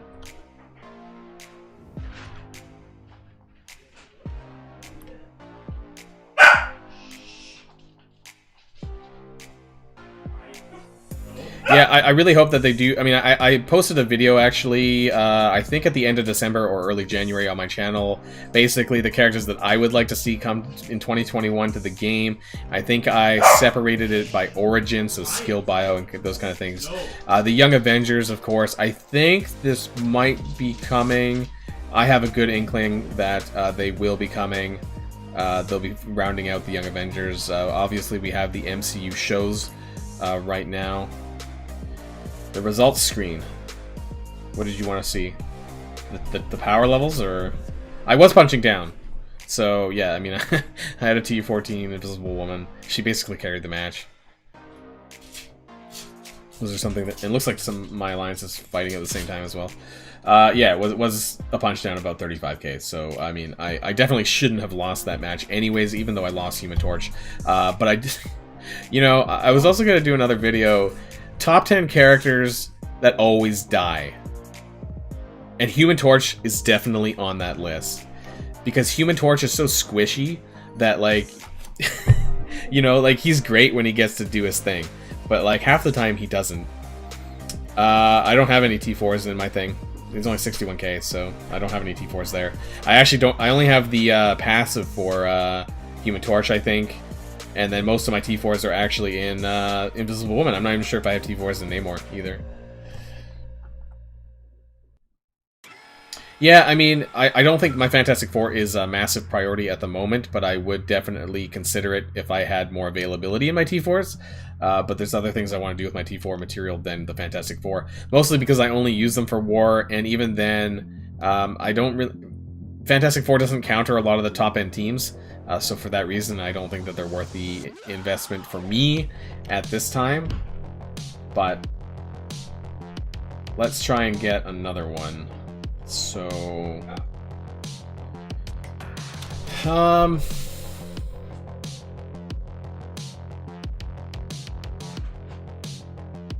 think I could...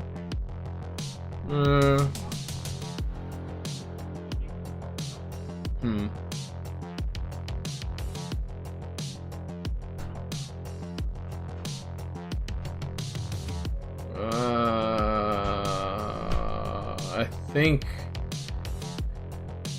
Now, I'm... Well, actually, it's cargo base, so this should be okay, I think, actually. I think I can do this.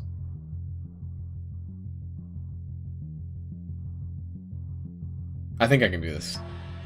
Chat, can I do this? I'm gonna give 10 seconds here so I don't like blow an ability. Oh, I'm pretty sure I can do this. I'm kind of scared of Captain Marvel's binary, in case it hits rescue or something. But I do have the deflect, and there is no security, so I think that this is probably workable here. So let's go ahead. Only 2 people telling me that I can do it out of like 45 people watching my stream. What are the rest of you guys doing? Just waiting for the car to crash? I'm not underestimating them. I think that under normal circumstances I could do this. So I think this might be... yeah, okay, that's okay. We've kind of lost our defense up. That's kind of a bit of an issue, but... let's see if we can land offense down, and we did. Actually, that's helpful. The offense down on Captain Marvel. We're gonna try and land an ability block, and we did land that as well. Okay, so we get all the debuff, or all the speed bar here, so that's a lot of speed bar. Nobody has immunity, so that's good. So I should be able to land Ironheart's defense down here. Although this is weird. Is that because Hawkeye got hit? But Hawkeye hit over here. The speed bar is messed up here. So I'm gonna use the special and then use the alt after.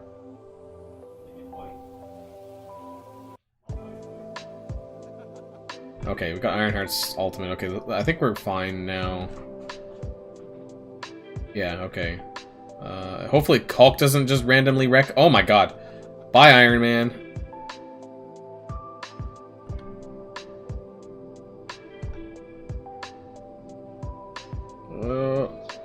What? Hawkeye took like no damage. What happened there? Oh god. Come on. Come on. Finish. There we go. Okay. Hulk's gone. Slow. Offense down. We'll just go for Hawkeye, I guess. There's speed bar. Yeah, Hulk is super scary, man. Every time he goes down to low hit points, I'm like, oh my god, he's gonna leap and he's gonna kick my ass, because that's basically what he did. We're kind of stuck behind Cap here, though. We might lose Ironheart in a minute. And we're blinded. Blinded and slowed. Oh, oops. Sorry, I thought he was still taunted. Ah, crap. Are we gonna lose to, like,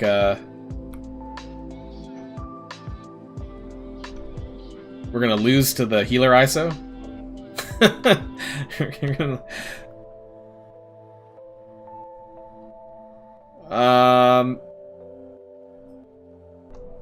I wasn't sure which ability to use, actually.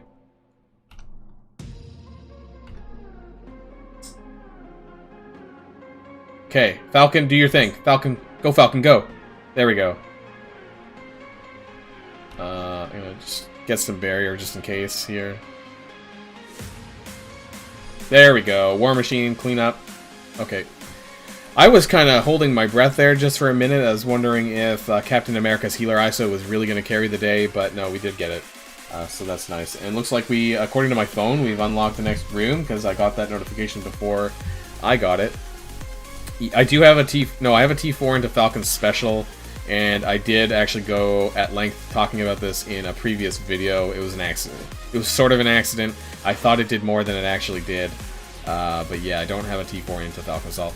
God, you know, the way that you guys keep asking me about T4s in characters make it sound like you got like thousands of T4s available. I don't know about you guys. I mean, I get quite a bit, but I don't have that much to throw around on characters like Falcon. As much as I'd maybe like to, but yeah. I don't have any T4s.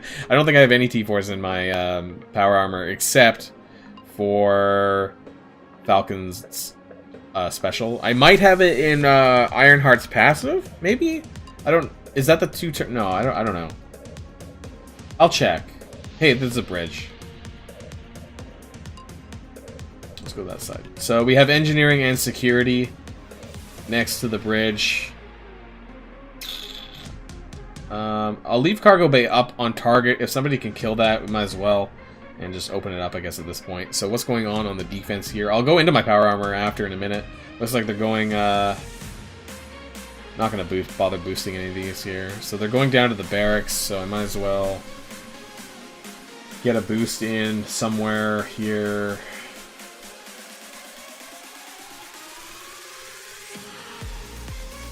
I guess. Get one here. T4 for days. Well, that's nice, because I sure don't.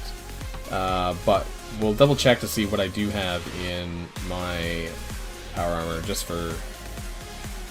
I don't normally show my defense. It happens from time to time. I switch my rooms around every 2 weeks, so in case you're watching and trying to get a heads up, yeah, it doesn't really matter too much anyways. And I'm not OMG, you know, I don't have a million people watching me, so I really don't think it's going to make too much of a difference. There's only been a couple of times where there have been people who actually know who I am and have, like, you know, tried to game my alliance by, you know, checking out my defense and things like that with live streams. But yeah, I do change, for that reason, I do change it around. I'm the leader anyway, so yeah. I thought I did have some T4s in Ironheart. It looks like I don't. I thought I did more than it did here. I thought about getting Heartbreaker because it's the 2-turn defense down, but I don't normally need it anymore. Falcon Special, I don't even know if I have anything in Rescue. No, I don't. So I don't really have much. So yeah, my T4s aren't amazing. I have a 5 red Rescue. Otherwise, it's just 4 across the board. It's okay. But yeah, it's not worth, in my opinion, T4ing at this point in the time because, you know, I don't have a million T4s like apparently you guys seem to have. I don't even have War Machine's passive. Nope. So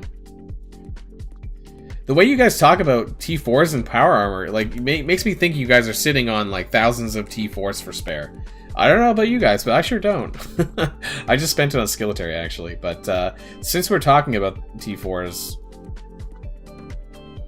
So... I know when I did this, my alliance was like, what the hell are you doing? But, okay, you know, so I I did pick up Grenade Launcher with Punisher to try and make the Skilletary thing work. I might get this one at some point. And then for Killmonger, what I would really like to get is I would like to get the passive on Killmonger, because this triggers every time you get defense up. And if you guys watched the match... Yeah, Ravager Boomers T4. If you guys watched the match, then you guys would have known that every time I picked up, every time I stole a defense up and it spread to the rest of the team, that triggered Killmonger's passive, Retribution. So I think that that would happen frequently enough on, especially the most injured character, that would make this passive worthwhile. So I think that is quite critical too, but I don't have it yet. I don't know if you really need the other ones. And then for Merc Soldier, I do have the passive. This is quite significant. An extra 30% damage for the team is a lot.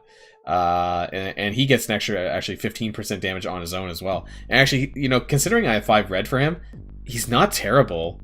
You know, his damage actually gets boosted significantly in war. So he actually hits pretty decently. I'm hitting for like 40 to 50k on the basic, so it's not terrible.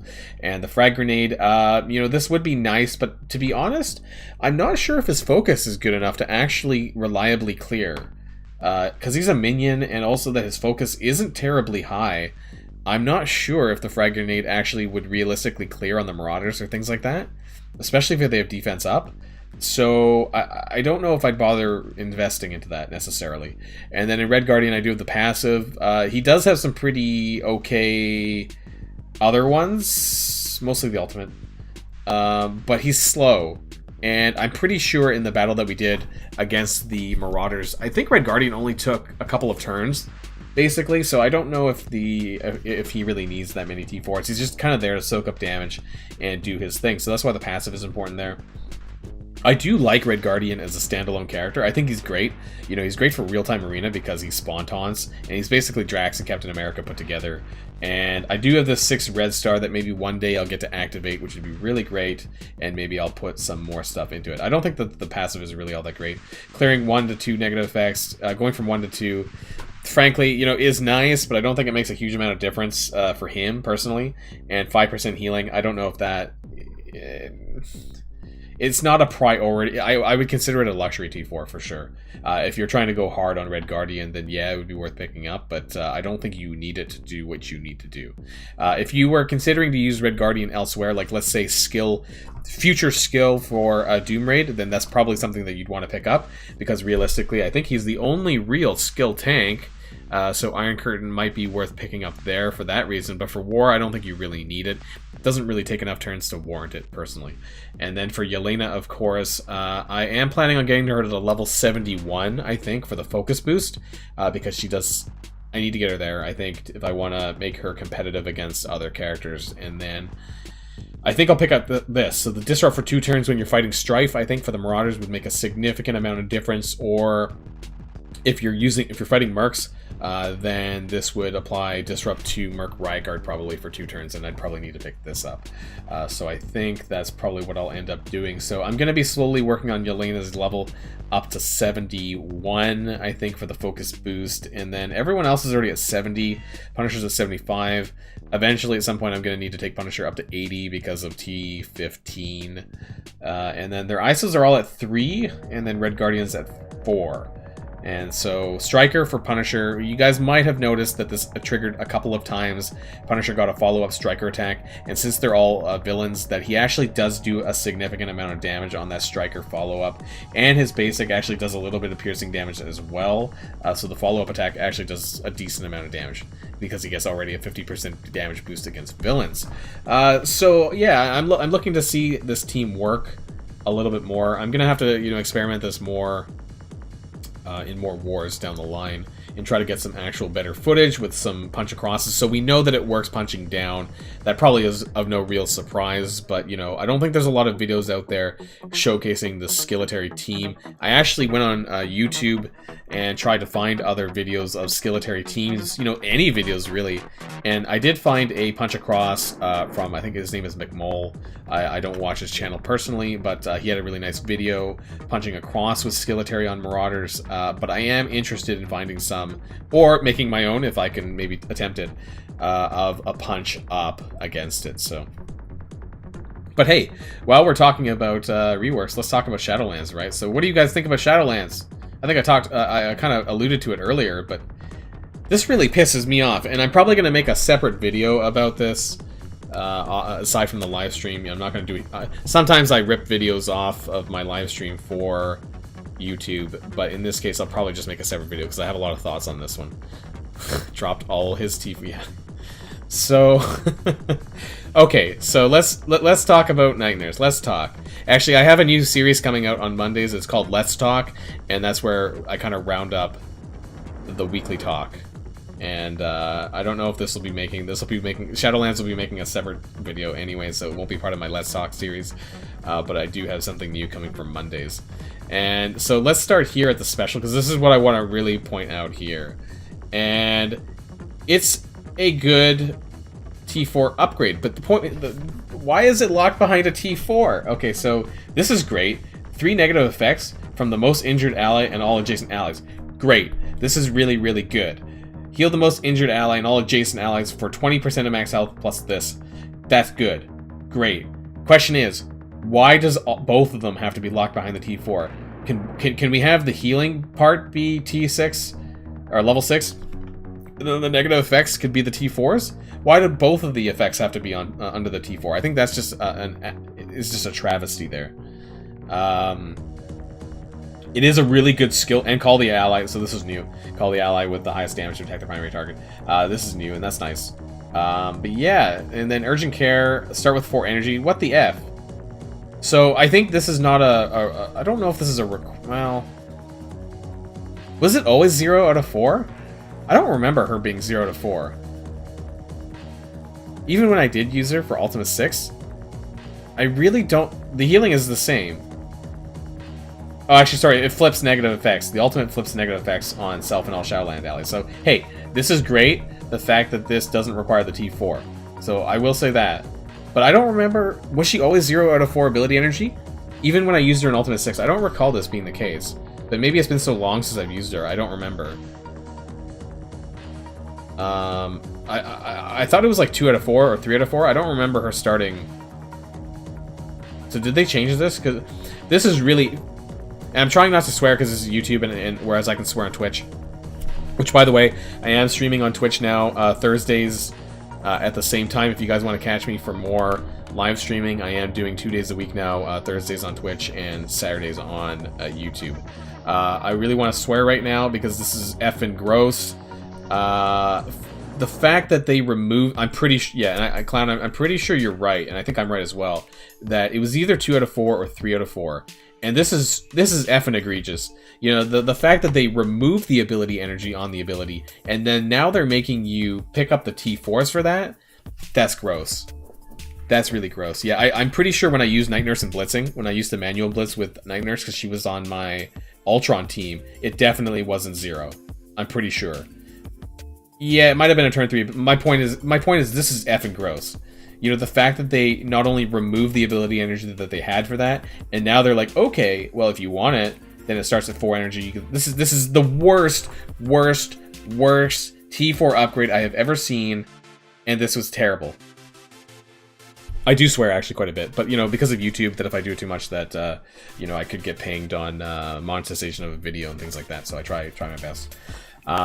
But this is awful. So the question is, when it starts with 4 energy, let's hypothetically, if you're using her in, like, it's so bad.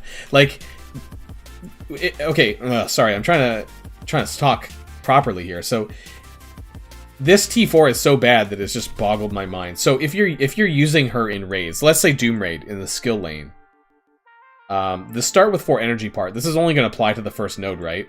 So it's not going to start with 4 energy every single time, I'm assuming. I mean, I don't know anyone who's picked up this T4 to verify this, but I'm assuming start with 4 energy only means start with 4 energy for the first time. It doesn't mean every single spawn or every single raid node, right? Otherwise, that might be really good. So, you know, if chat knows anything that I don't know, please chime in. If this was start with 4 energy every single time, like every single time you loaded up a raid node, that would actually be pretty good, I think, potentially. You know, that way it's always ready every single time, no matter, you know, hypothetically in Dark Dimension as well, you know, no matter what, your ability energy would start with this. You would get 4 to 4 every single time she dropped in. But I don't know if that's the case, and I don't think that's the case. I think start with 4 energy just means start with 4 energy for the first time. And that's just really awful if that's the case. But if it's the other way around, like I was talking, if she does start with this 4 to 4 every single raid match, maybe there's something there. But let's go back to the special. The special doesn't heal for more on T4s. It does not. No, it's exactly the same, but it heals it heals adjacent allies. So the question is, I think there needs to be more clarity around her this part here, because I mean, unless I'm the only one misreading this or misinterpreting this, like I think it could be one of two ways. I think this could be start with 4 energy every single match, every single raid node, for example, or it's just one time. And if it's just one time for the first node, God, that's a load of heaping garbage, a lot of flaming garbage, you know, because it's definitely not worth it. But if it's the other way around, though, it could be, and actually that would be actually really nice from a raid and Dark Dimension perspective as well. Now let's look at the basics. So they did change this around. So I believe this is a guaranteed slow for 2 turns. I believe it was slow, and please correct me if I'm wrong here. I'm pretty sure this was slow for 1 to 2 turns, or was it always 2 turns? I don't remember. If this character has 2 or more Shadowland allies, flip 1 positive to a negative. And this is always interesting because all the basic characters has this little. And so, has anyone seen any videos on this? When forced to attack an ally, this character deals less damage to Shadowland characters. Does anyone know how much this is reduced? Is it reduced to, like, extremely low amounts? Or is it... Has anyone seen any videos or gameplay footage of using them against mind controllers? Mystique or Loki or Emma? Has anyone seen, like, how much this damage is reduced? Because I'm curious. I guess I would have to use a full team of Shadowland characters to see or test this with balanced PvP, maybe, what this actually means in reality. But the T4 for this is okay. Not a priority. So priority T4s for Night Nurse is going to be the special, and I think the passive probably here. I think the passive is a priority here. When this character or any Shadowland ally... This is really good, actually. Apply defense up to that character plus fill character speed bar by 30%. This is quite good, and it adds to that sort of survivability aspect for those characters. And yeah, so overall she needs at a bare minimum... Night Nurse needs at a bare minimum 2 T4s, but she could need upwards to 3 or 4 for the whole team. So... Her special never called assist, though. Are you saying that's bugged, or this is new? Maybe we should do a balanced PvP. Does anyone want to do a balanced PvP match with me with the We haven't gone over all the Shadowlands characters yet. That's only 1. Oh my god.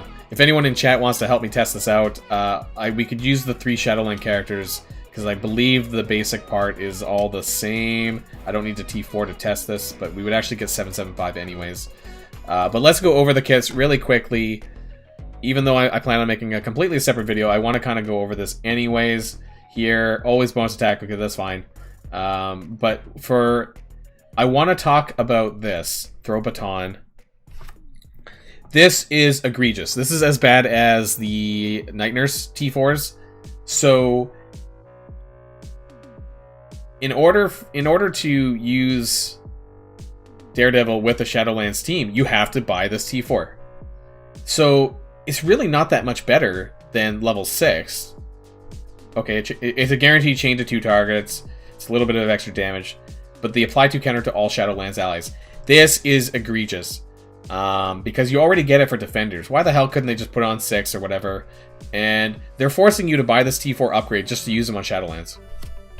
And someone said up above, and I think I missed it, this is a beginner mid-game team for the future. I don't think so. Because the amount of T4s that you have to invest into Shadowlands right now for the rework to actually make this viable, I don't think lends itself to being an early and mid-game team, in my opinion. But that's just what I think. And so that's just one, and he realistically, I think he needs the passive as well. Some people might already have the Daredevil passive because this was actually quite common for defenders, so you might not need to invest in, well, unless you already have this. So I think you do need this for the Shadowlands team. The speed's super important, and you get additional speed in war. So at the bare minimum, you need Throw Baton because you need counters for White Tiger, right? Or is it Moon Knight? Someone gets bonuses for having counter on them, and I forget who it is without looking. But you definitely need this one here. So, and then the passive. So, yeah, they all need at the bare minimum 2. And then let's look at Elektra, of course, again. So, I don't know if you necessarily need the basic. That's probably nice, but it's not. You don't really need it. The special, I don't know if you really need this either. But you really, this is a luxury T4. You go from 2 to 3. It's not even guaranteed 3, which kind of sucks. And then you have the ultimate. I think you need this because in war, apply disruptive for 2 turns. I think from 1 to 2 turns, this makes a big difference. This is kind of like Yelena, where Yelena applies disrupt for 2 turns on her special T4. I think this is really important if you want to take down characters like Strife, probably a lot easier. And then the passive. This is actually pretty nice. Apply evade and stealth to all adjacent Shadowland and hand allies. So, you know, this could be good for a future hand rework if that happens, but also this could help you, you know, they say they're going to be Black Order killers, so at least on spawn, this is going to apply evade and stealth to adjacent characters, and this will actually help them take damage from Thanos' basic, at the very least. That's sort of starting barrage of damage. So if they are indeed a Black Order killer, you're going to probably need this. But yeah, all in all, I think it's a weird rework. Not a weird rework, that was a bad word. I just really don't like the fact that they're making T4 so egregious on reworked characters to make them work. So, Skeletal is like 1 to 2 per character, and Shadowlands is like 2 to 4. 2 to 3 to 4 per rework character. You know, Night Nurse is super egregious. But Elektra and Daredevil need at least 1 to 2 as well, so I think that's pretty bad. Yeah. So, well, that's the big question, Gaia, is that if they are the Black Order killers, how much can they punch up? And I think that's the bigger question that people want answered. How much can you punch up with this team? We don't know. We don't have Moon Knight, and we don't have White Tiger.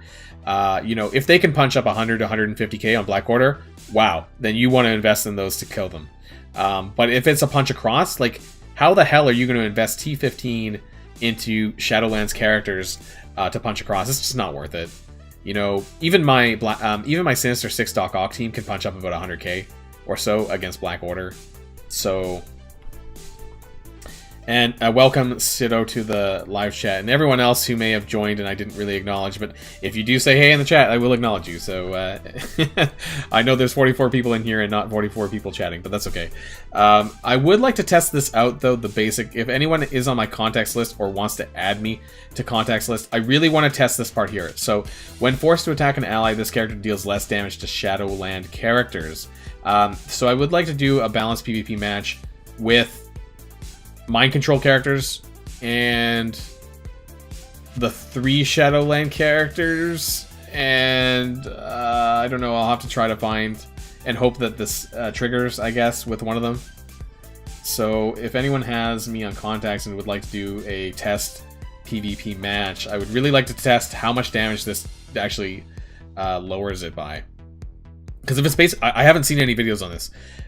So basically, if the mind control does absolutely nothing, that's really good. I want to see how much it actually means. What does this mean? What does this mean? You know, when it says When it says force to attack deals less damage, what does that really mean? That's really vague. So I'd like to find that out. And I don't know, I haven't seen anyone test this out. Alright, Browncoat. I don't know who Browncoat is in the chat, but that's fine. Thanks for requesting this, and we'll test this out. So don't ban Shadowlands characters, please. It doesn't really matter. I just use if you have any mind control characters, Loki, Emma Frost, I think, and Mystique. So those are the 3. Are there any others? I think those are the only 3 mind controllers that can get people to attack other characters. So I want to test this out to see how, and it may not land necessarily because I have to hope that they punch each other, because there's only 3 Shadowland characters available right now. But I do want to test that out. It doesn't really matter who we ban here.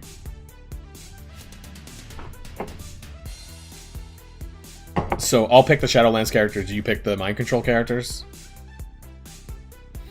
For your other characters, try to use slower characters. I think, just so that you can get their abilities off, I guess, or I don't know, weak character minions or something. Oh, hey, I can't. Crap. Daredevil.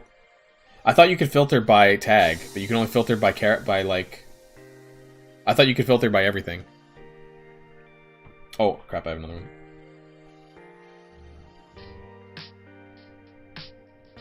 So just pick minions for the final slot. I'm pretty sure Mystique, Emma, and Loki are the only ones that can actually mind control, I think. Actually, Ultimus can mind control on his basic. I'm pretty sure. Has a chance.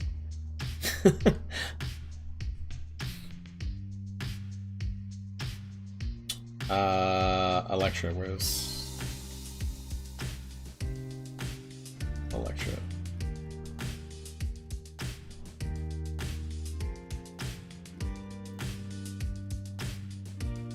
I'm just gonna pick some minions, I guess. Keep them alive a little bit longer. Hydra Scientist. Just pick a minion, I guess, or something in the final slot. I don't think there's any others, unless I'm mistaken. I'm pretty sure that they are the only mind controllers in the game. I don't believe there's any more.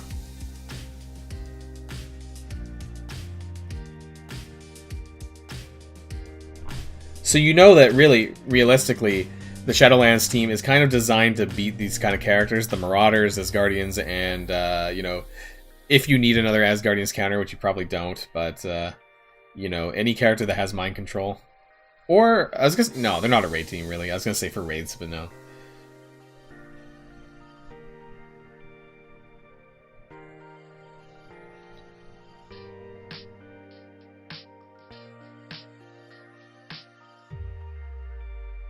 Right. This is Balance Draft. Right, okay. When is the RTA resetting? I don't know. 6 days? There was a week, right? A week gap, I'm pretty sure. I'm just gonna pick a minion, I guess. Kree Reaper is kind of slow. Alright, so we have to hope that between all of the mind controllers that one of the other Shadowlands characters gets chosen. So I think there's like a 50% chance of this happening each time, so hopefully one of them... And unfortunately, we're running this at 3 times speed, so I might miss it. I'm going to try and, like, watch. I'm not going to be watching chat for a minute. I'm just going to be kind of watching my game to just see the text and the damage numbers, because that's what I want to see. So we're starting up... Oh, that's my Night Nurse did that. Wait a minute. I didn't tell her to do that. Oh, it doesn't matter. Okay, so just use it on... Oh, that's interesting. They have the... using a Night Nurse here. Okay, so... Wrong character. That's not what I wanted. Okay, let's...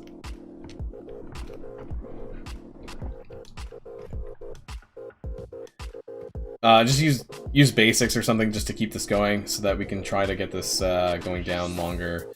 Interestingly, because we have 7.7.5, we're going to get the Shadowlands stuff now as well, but I'm just going to hit the thing.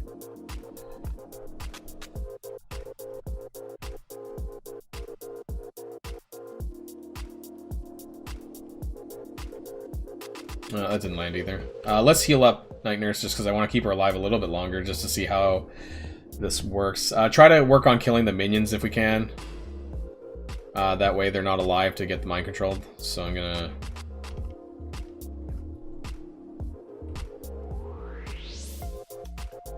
Okay, so hit Daredevil or something with it, I guess, and then let's hope for the best. Oh, doesn't matter. Okay. Wow! Did you see that? Daredevil hit Elektra for 49 damage. That was like nothing. Holy crap! Daredevil should have killed her. Wow, that was impressive. I mean, let's keep going. Let's see if we can test it a little bit more. Try killing a Hydra Scientist. I'd like to maybe test that again, if we can. That was quite impressive.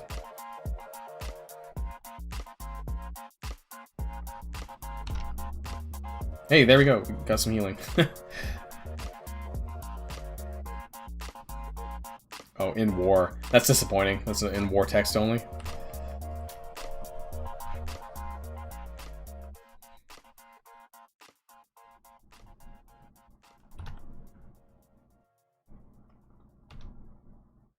Kill that Hydra Scientist.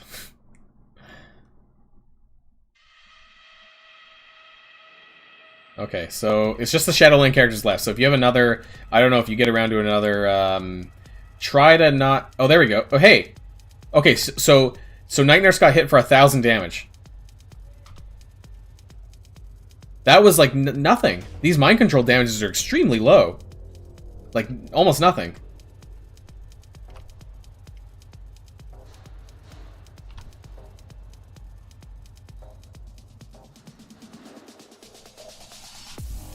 That's really impressive. So I'm gonna have to include this, I think, in I'm gonna be doing another video, and for you guys in the live chat, this probably isn't gonna mean much. 47 damage there for that mind control. This is really impressive. You know, from a separate point, I guess. Wow. I'm going to include this footage in a separate video that I plan on doing for Shadowlands, so this is good testing, and I appreciate it. So, because it's kind of vague, you know, as to what that means, so that's almost nothing. Like, I think someone got hit for 1,000, but then there was like 40 damage? Was it 1,000 damage with defense down? But either way, like, the damage was very, very, very minor on that mind control. So thank you for that test. That's quite interesting. Well, I mean, that was balanced PvP, so everyone was the same power. So realistically, the damage reduction is huge on that. So thanks for testing that out. That helped a lot there. And I'm going to include that footage in another video that I plan on doing later for Shadowlands separately, and then talk about that damage reduction. I think that's really important for people to know. Even though we don't have the full team yet, I think this was a really good test. So now we can actually figure out what that actually means. And, you know, maybe they should have been more clear about what that means. And so let's go back to what the text says, of course. It's extremely vague, you know. It says, this character deals less damage to Shadowland characters. Yeah, that was a lot. That was like anywhere from a 95% damage reduction. That was a lot of, you know, I don't know who hit who, but I think at one point it did like 2 digits. You know, like I've never seen a 2-digit attack in... since like maybe level 1. Like I don't know how low people hit for at like level 1, but you know, that was a significant reduction in damage. So that's worth noting, and I don't know if people know that or not, and so that was quite fun. So thank you for that little test run. That was great, and I'm going to include that into a video that I plan on doing about Shadowlands as well, because I know that there's a lot of people out there who watch my channel who aren't on the live stream, so I think it's important to talk about anyways. And I guess for you guys here, you avid watchers, you know, it might not be anything new for you who have followed me here, but yeah, that was pretty interesting. You're basically immune to the damage of mind control, more or less, and you know, something to look forward to, I suppose. And it'll definitely, you know, obviously the mind control has nothing to do with Black Order.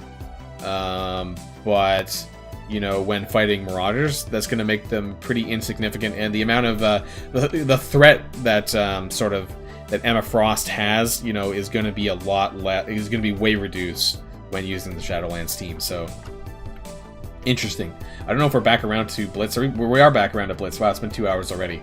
I can't believe we've barely done any gameplay. We've actually been just talking about a lot of stuff here with patch 5.1 for the last 2 hours, really, other than war stuff. But yeah, so we're gonna do another round of Blitz here, so I can. This is my last rotation, I think, for the day. Today is Saturday. I forgot what day it was. I'm actually getting a bit hungry. Oh wait, our timers are off. I need to wait a minute here. And then I'm going to do my raids really quick, and then I think I'm going to wrap things up for the stream after this Blitz, and a couple of raid nodes. But yeah, great stream today, though, guys. You know, I appreciate you guys for coming out on Saturday, of course, as usual. And I also, in case you guys aren't on my Discord, I definitely recommend it, and I say this every time, but I'm going to leave the link to my Discord channel here for you guys to join if you're not already a member. And that would, you know, if you guys want to ever get a hold of me, that's the best place to do so. And let me generate a new link. Should work here. In case you guys aren't part of my Discord community, I definitely recommend joining up here. And that way, you know, there's quite a lot of active people actually in the Discord channel.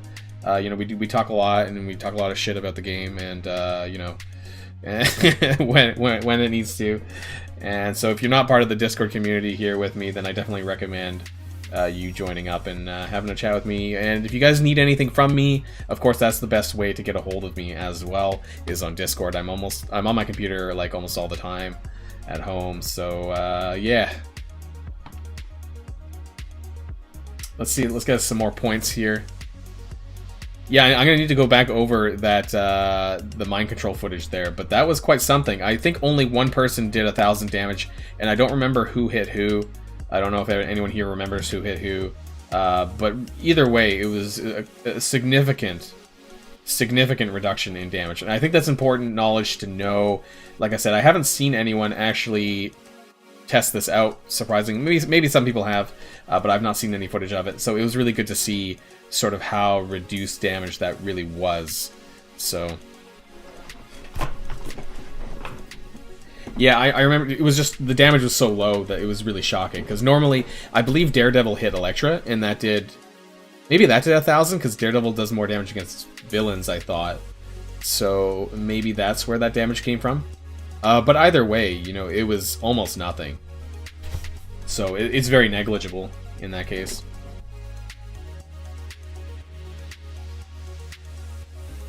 Oh yeah, my X-Force just beat Ultron. I wasn't sure actually if we'd win that one, but... Oh my god! Did you see this one? Holy crap. Baron Zemo, like, survived with a sliver against Ultron and Phoenix and Sinister in the same team.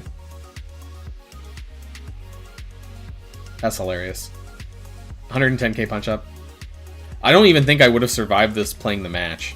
I think that was just sheer luck. Wow.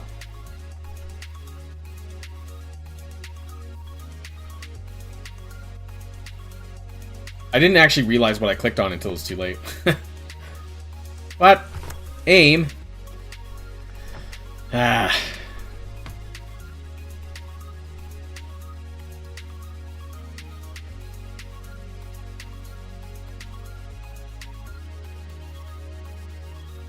Yeah, I know, right? Yeah, the defenders won, but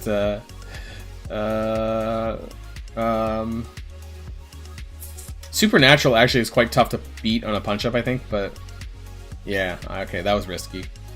Yeah, I should have done that.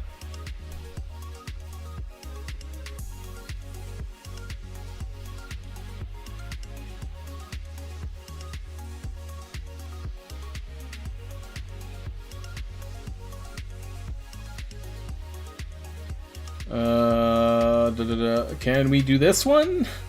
Yeah, okay.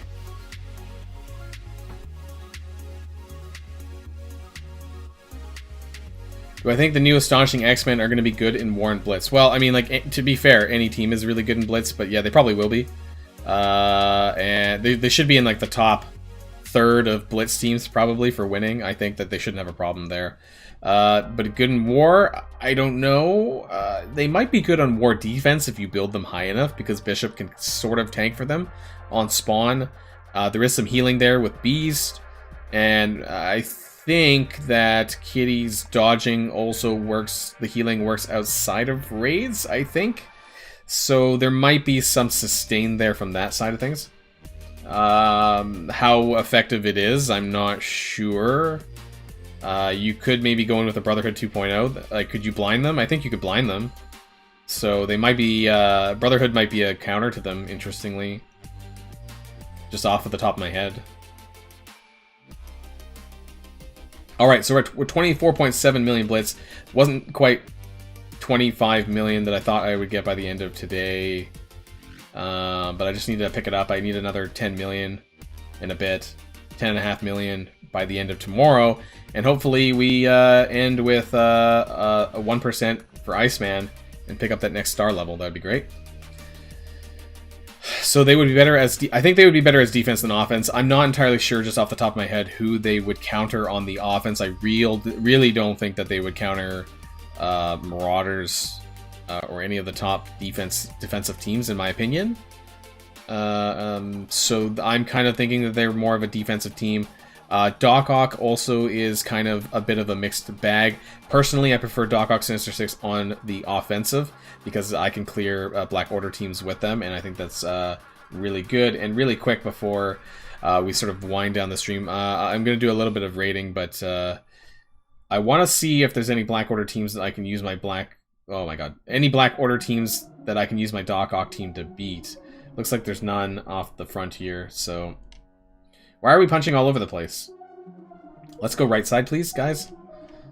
And cargo bay is still up. Okay, so we're going to do some raids really quick here, but we're going to be winding down the stream over the next 10 to 15 minutes, I think, here. And again, I want to appreciate you guys. Thank you guys for coming out. I appreciate it on a busy Saturday that you guys might have. Looks like we don't have very much time on the raid anyway, so I'm just going to do one attack here.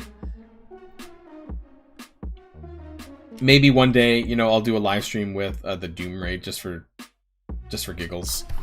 But really, the Doom raid is just a load of crap. And if you guys weren't here earlier, I went like for 10 to 15 minutes talking about how bad Doom raid is and how much you need to spend to even dent it. It is just such a load of crap.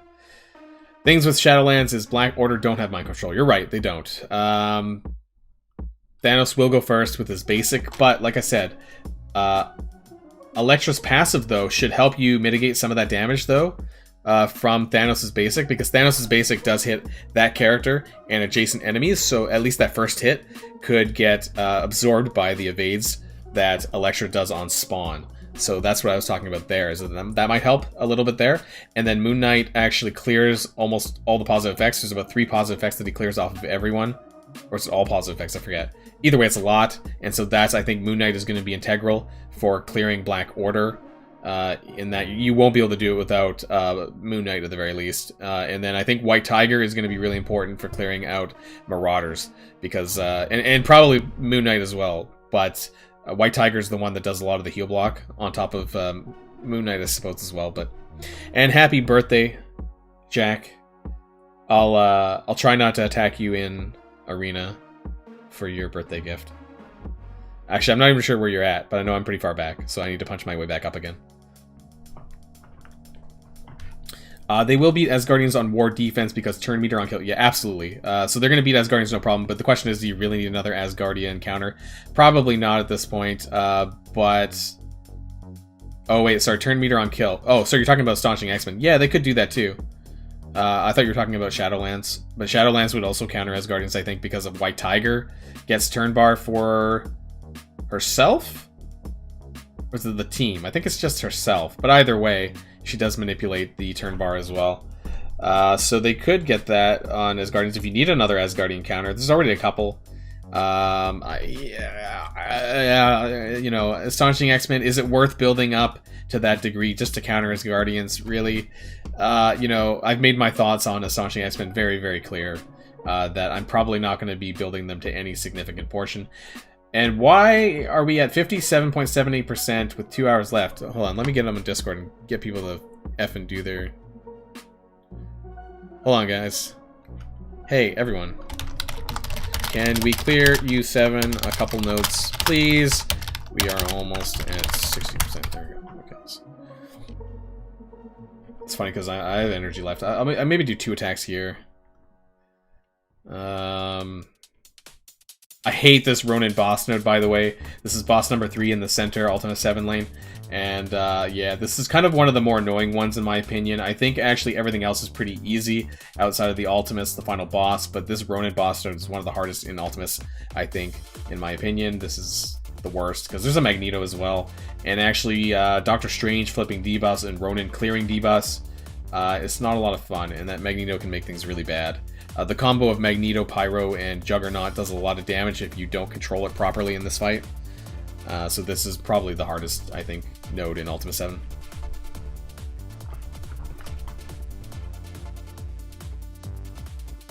So we'll do this, and I think I'll do one more node just to make sure we get that 60%. Don't use symbiotes. I can do this with symbiotes. I've done this. I tried to do this with Black Order, and I failed. Cull, Ultron, Emma, Maw, and Thanos. That's weird. Oh my god. Holy crap, 200k. That was a lot of damage. We need to clear Ronin first.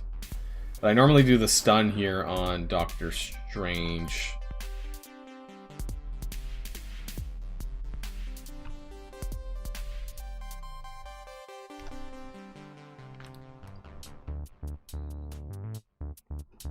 Is he gonna bleed out? I need to kill Ronin before he takes his turn and does a special. Oh wait, he has ability block now anyways. I should have ability blocked Juggernaut actually there. That probably was a misstep a little bit.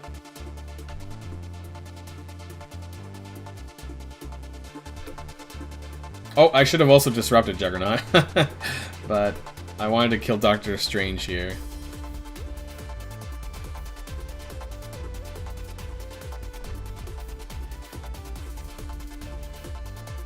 There's Magneto.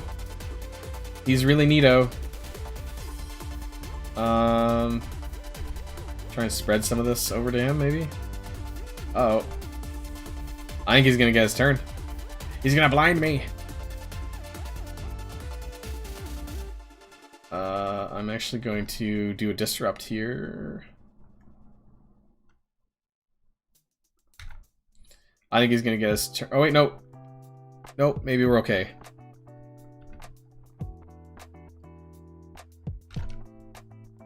Ah, damn it. I didn't kill him. Oh, I hit the wrong target. I thought Carnage's special would have killed him, but it didn't quite. There we go.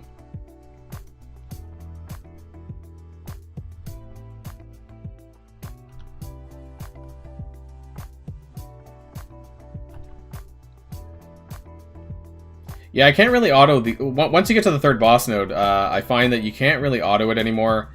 I've lost too many times, basically from this point onwards, trying to auto it, and I think it's quite risky. But I can auto basically up to here. And then I need to kind of take over on manual mode. At least with the symbiotes anyways. Oops. I'm really bad at clicking sometimes. Yeah, if you don't have that immunity, I mean, the reason why I don't like still this node is because even though I had immunity, if he were to drag me together, that kind of would have set things up for Pyro and Juggernaut if they were to do their adjacency attacks. So that still would be a bit of an issue.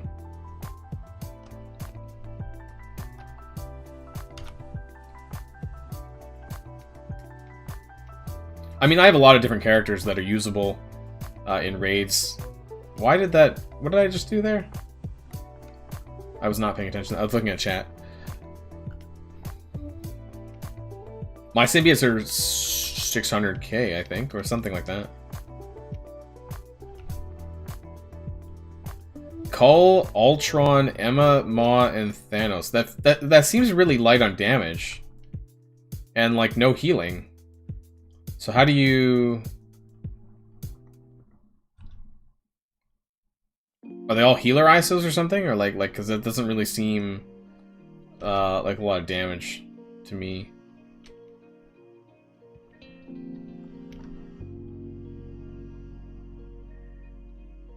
And the only thing I dislike about using Ultron in raids is that the bots take up a lot of time.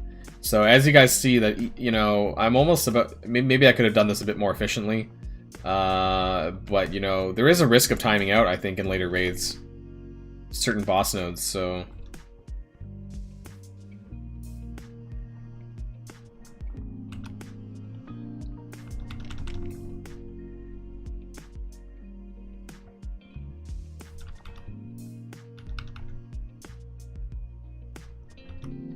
But we did it anyways. I probably could have done this faster.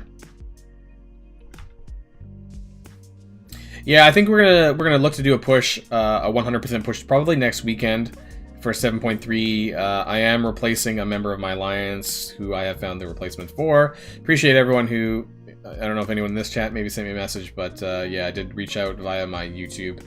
And I did find a replacement. So next weekend, we're going to be doing a push for 100% on Ultimate 7.3 here to try and get to 7.4. I think that we can. People are just kind of lazy in my alliance, but if I actually get the word out and kind of get them to do it, then that should be fine.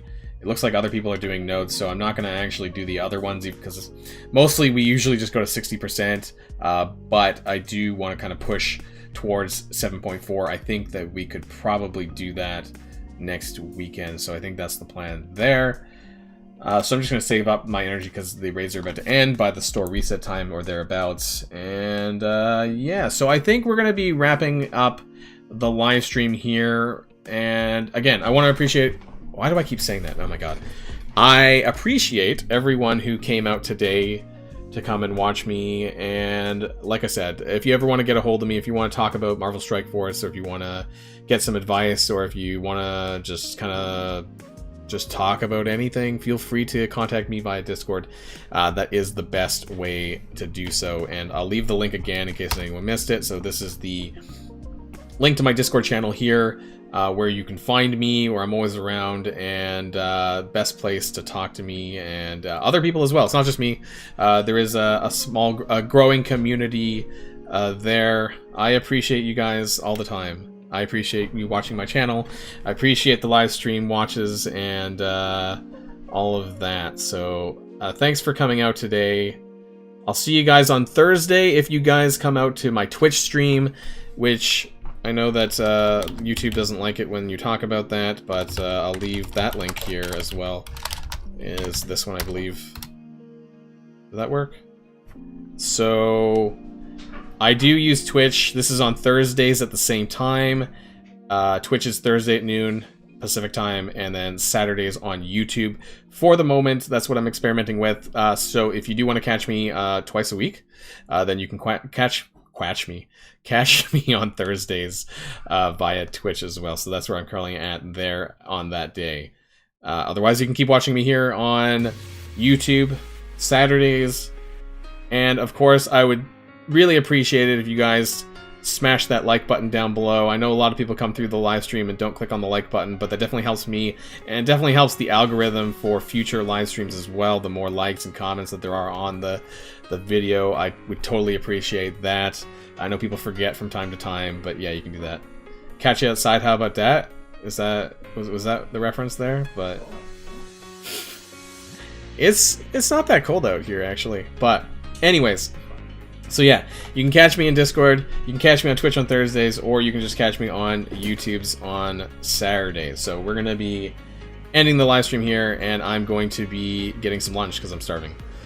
So until next time, guys, and next video, live stream, wherever you catch me, stay safe, and I'll see y'all later. Boilon signing out. Thanks again.